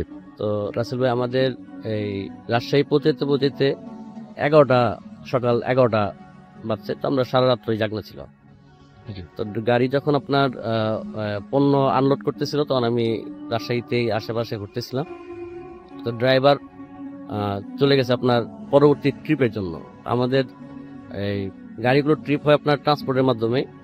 তো ড্রাইভার যখন ট্রান্সপোর্টে চলে গেল, তখন আমি রাজশাহীতেই মানে সাহেব বাজারের আশেপাশে ঘোরাঘুরি করতেছি। তো একটা সময় ড্রাইভার আমাকে ফোন দিয়ে বললো, ভাই ট্রিপ ধরছি।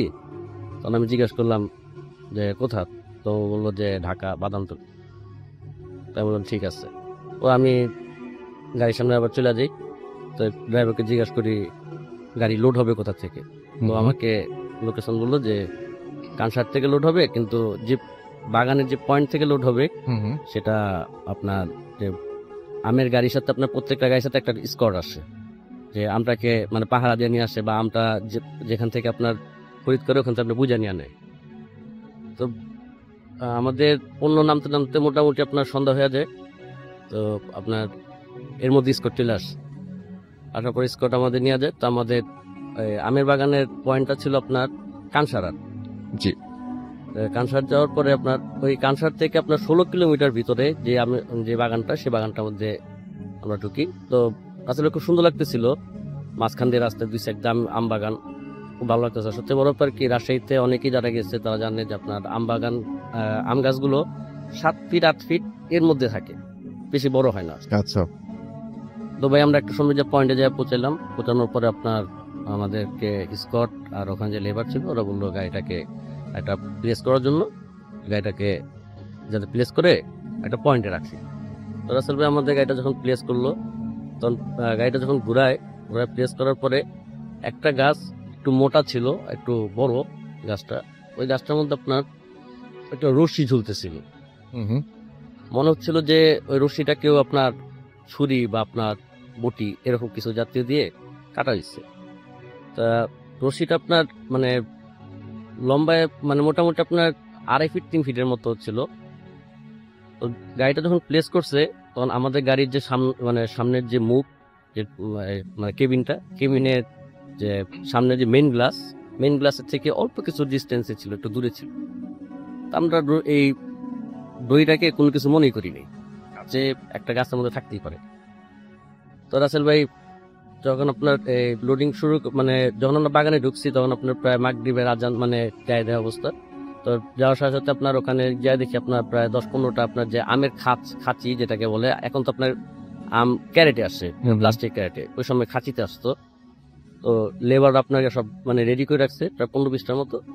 তো আমরা যাওয়ার পর লেবার আপনার ওই খাঁচিটা আপনার একটা একটা করে উঠানো শুরু করছে।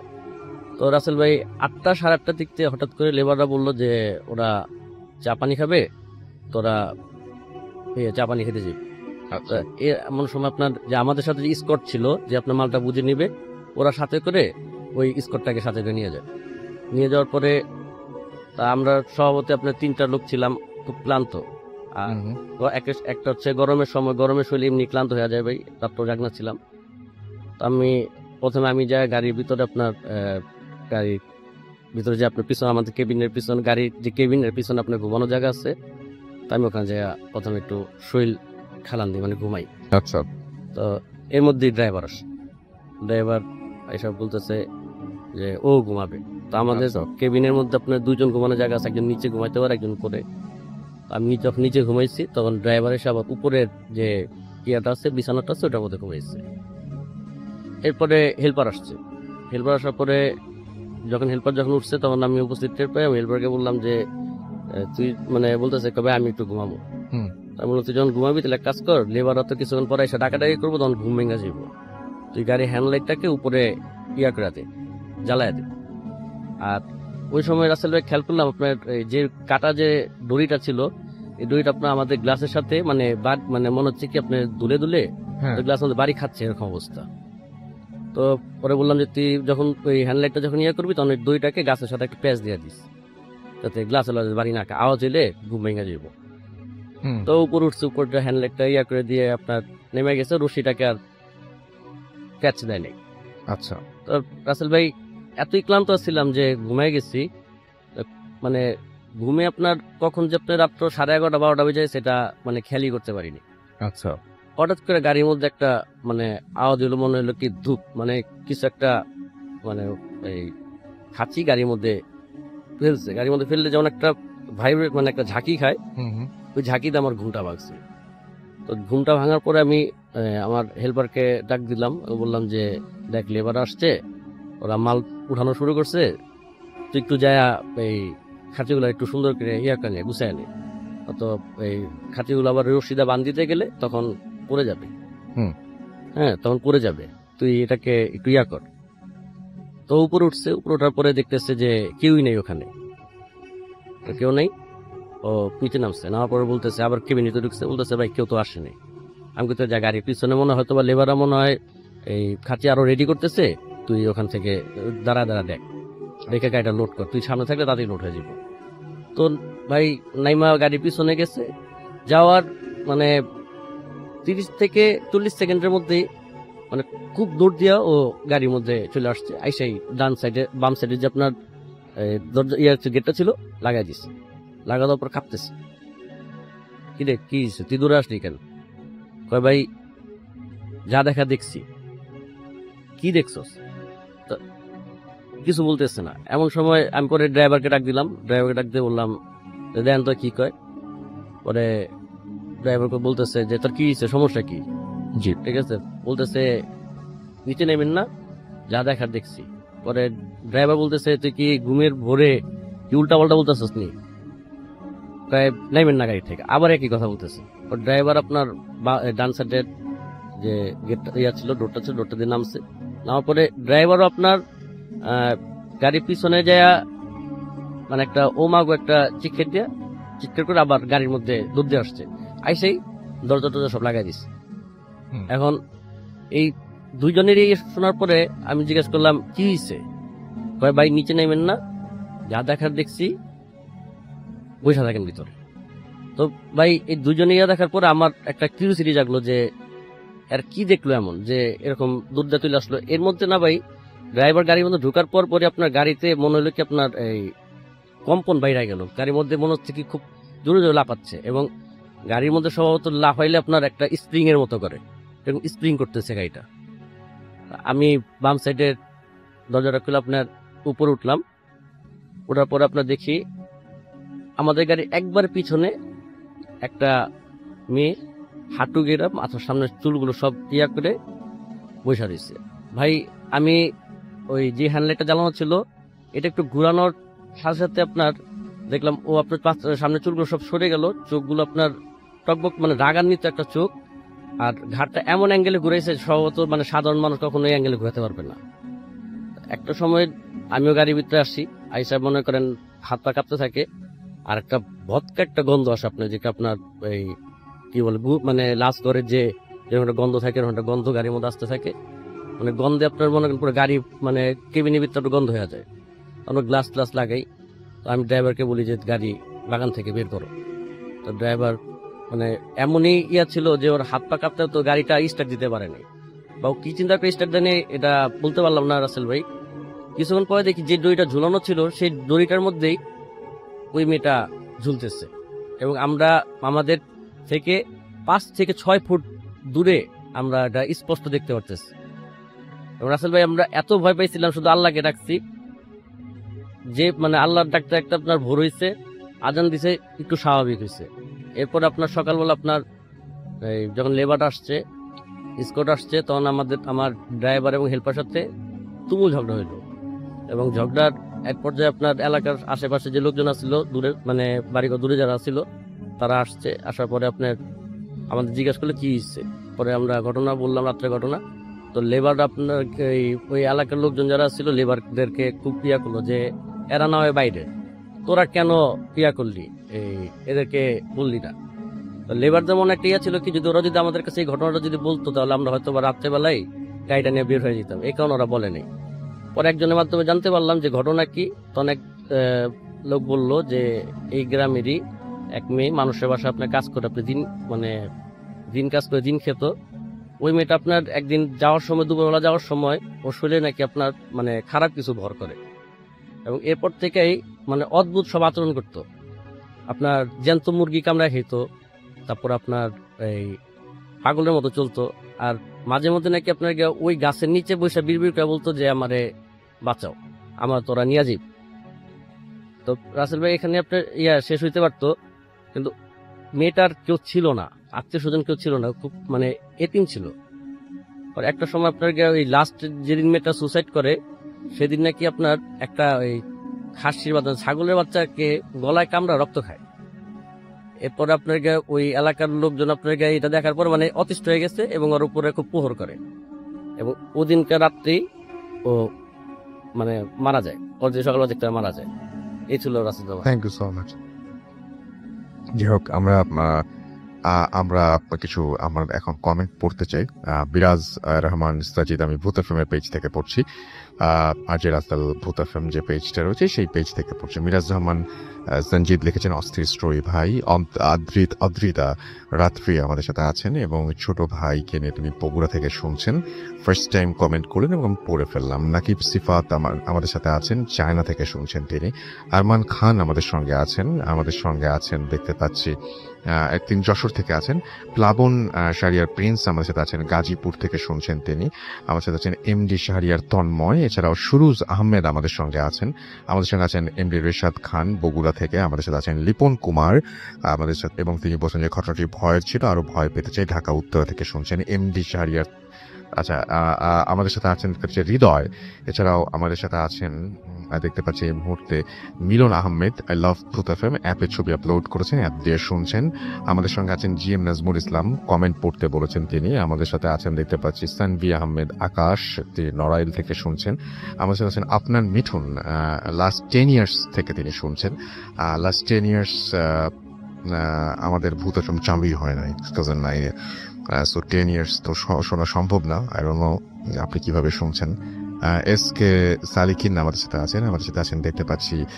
শহীদুল ইসলাম আমাদের সাথে আছেন দেখতে পাচ্ছি। ইমন খান হৃদয়, অসাধারণ লাগছে। জি এম নাজমুল আমাদের সাথে আছেন শরীফ মাহমুদ, আমাদের সাথে আছেন এমডি রুস্তম, আমাদের সাথে আছেন অনিক দেবনাথ, লিখেছেন হাউ আর ইউ রাসেল ভাই, আমি ভালো আছি এবং সবসময় ভালোর দলে, আশা করছি আপনিও ভালো আছেন। কাজী ইসমাইল আমাদের সঙ্গে আমাদের সাথে আছেন দেখতে পাচ্ছি।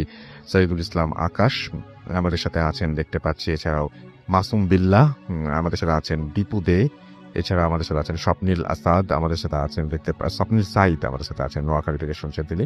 রায়হান চৌধুরী আমাদের সাথে আছেন স্বপন হোসাইন আমাদের সাথে আছেন দেখতে পাচ্ছি আরো অনেকেই।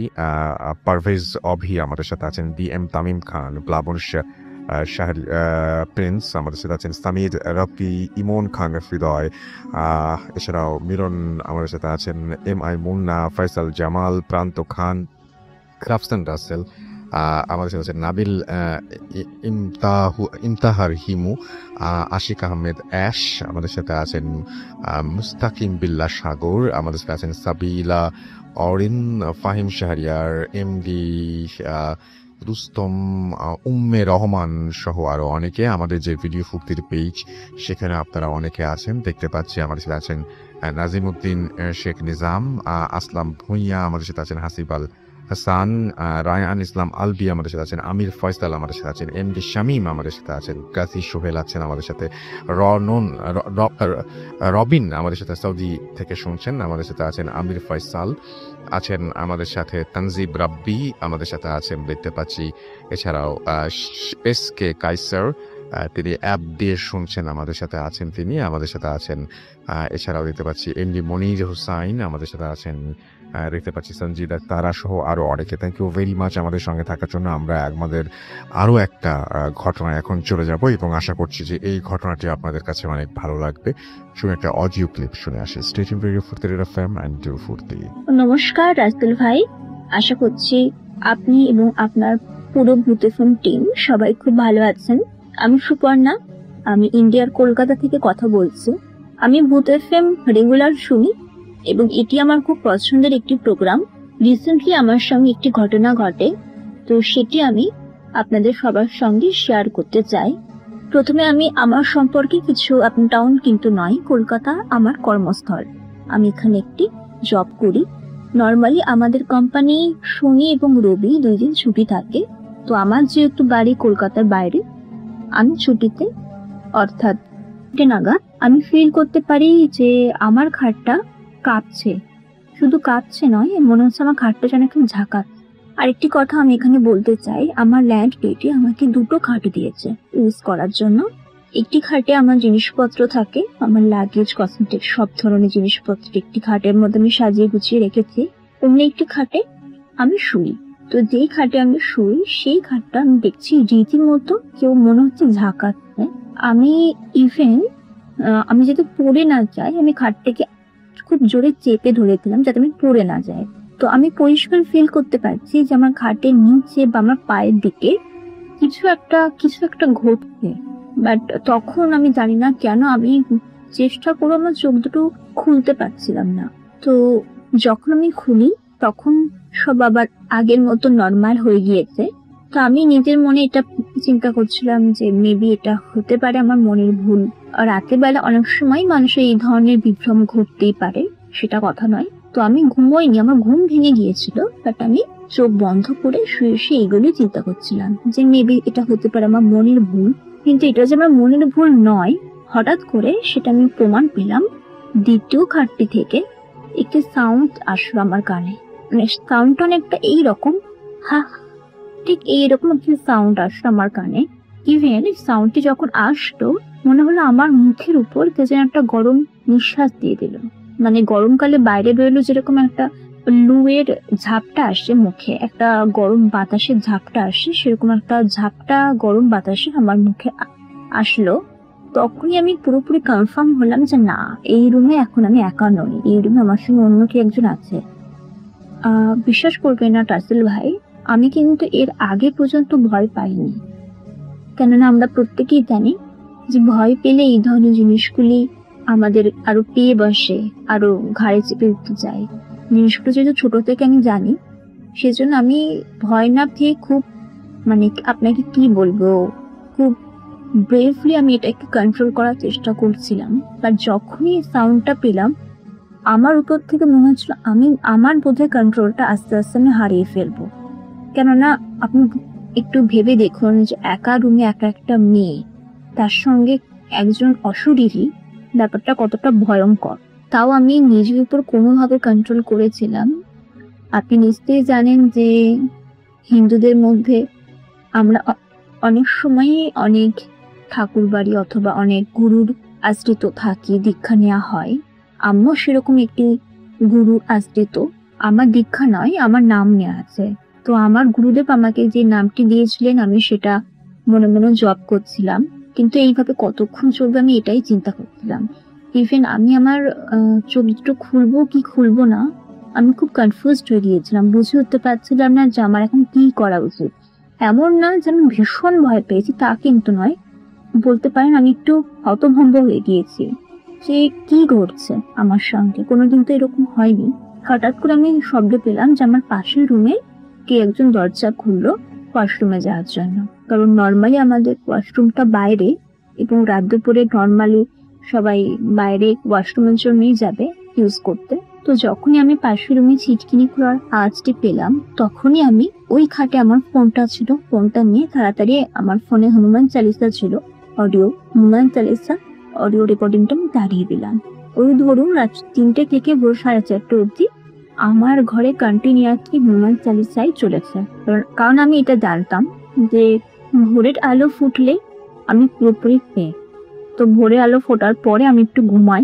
তারপরে প্রথমে ঘুম থেকে একটু ফোন করি আমার কলিগকে, তাকে গঙ্গাজল আনতে বলি অফিসে।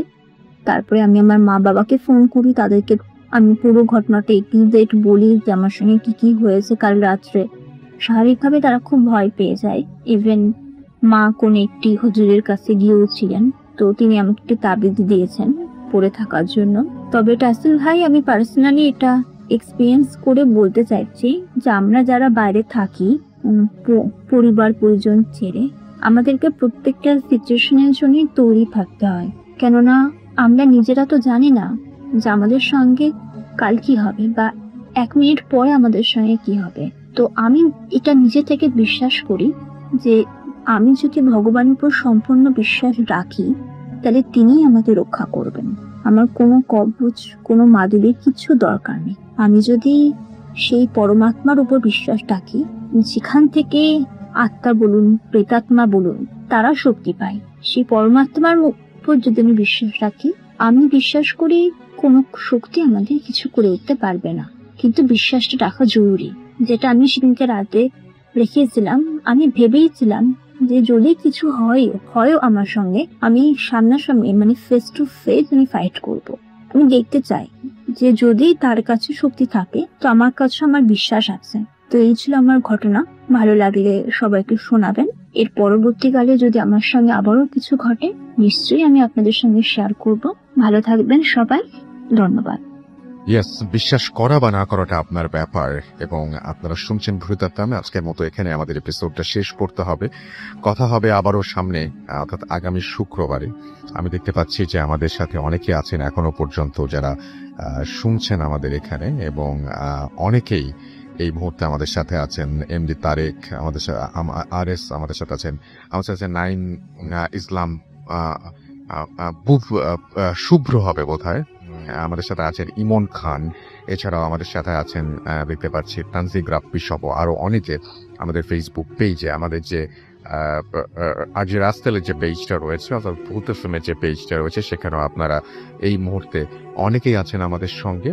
And thank you very much যারা আমাদের সাথে থাকেন এবং কমেন্ট করেন, জানান আপনাদের মনের কথা। কামরুল হাসান চাঁদ আমাদের সঙ্গে আছেন, নকিব আহমেদ নাইম আমাদের সাথে আছেন, রনি RS আছেন আমাদের সাথে আছেন, এমডি সজীব বর্ণামানি, এমডি মুক্তাদির হোসেন আমাদের সাথে আছেন, রনি RS আমাদের সাথে আছেন, দেখতে পাচ্ছি মোহাম্মদ রাফি, লিটন নাটোর আমাদের সাথে আছেন, এমডি আনোয়ার মোর্শেদ, মোহাম্মদ মাহি, মুনতাসির হোসেন, রাইসান সহ আরো অনেকে আমাদের সঙ্গে আছেন। থ্যাংক ইউ ভেরি মাচ আমাদের সঙ্গে যারা এতক্ষণ পর্যন্ত ছিলেন। টুইটারে আমরা দেখতে পাচ্ছি লিখছেন অনেকেই এই মুহূর্তে আমাদেরকে, এবং রাজা বাবু আমাদের সাথে আছেন, এমডি আরিফুর রহমান, মেডিকেল ঘটনা শুনতে চান, হসপিটালের ঘটনা যদি শুনতে চান তাহলে সেটা কাউকে পাঠাতে হবে, আমাদের তো কিছু করার নাই। সো আশা করছি যে কেউ না কেউ পাঠাবেন। আমাদের সাথে আছেন দেখতে পাচ্ছি আরো অনেকেই। গুপ্তা আছেন, আয়নার ধরনটার জন্য অপেক্ষা করছেন, আয়নার ঘটনাটার জন্য তিনি অপেক্ষা করছেন। আমাদের সাথে আছেন। আজকে আমরা আপনাদেরকে শোনাতে পারলাম না, কিন্তু খুব তাড়াতাড়ি এটা শোনাবো ইনশাল্লাহ। তো যাই হোক, আজকের মতো এখানেই শেষ করছি। কথা হবে আবারও আগামী শুক্রবার। যাওয়ার আগে জানি যে আমাদের ইমেল অ্যাড্রেসকে, আমাদের ইমেল অ্যাড্রেস হচ্ছে boothfm@radiofurti.fm, which is bhwtfm@radioforj.fm। আপনার নাম, ঠিকানা এবং ফোন নাম্বার সহ আপনার জীবনে ঘটে যাওয়া বা আপনার জানা সেরা ঘটনা লিখে পাঠিয়ে দিন আমাদের কাছে। ঘটনার শুরুতে অবশ্যই উল্লেখ করুন যে ঘটনাটি আপনি স্টুডিওতে এসে শেয়ার করতে চান, নাকি আপনি চান আপনার ঘটনা আমরা পড়ে শোনাই। যারা দেশের বাইরে রয়েছেন তারা সরাসরি অডিও ক্লিপ পাঠাতে পারেন বা লিখেও পাঠাতে পারেন ঘটনাটি। আজকের মধ্যে এখানেই শেষ করছি। কথা হবে আবারও আগামী শুক্রবার। ভালো থাকবেন, সুস্থ থাকবেন, সুন্দর থাকবেন, মোস্ট ইম্পর্টেন্টলি ফুড দিয়ে থাকবেন। টাটা।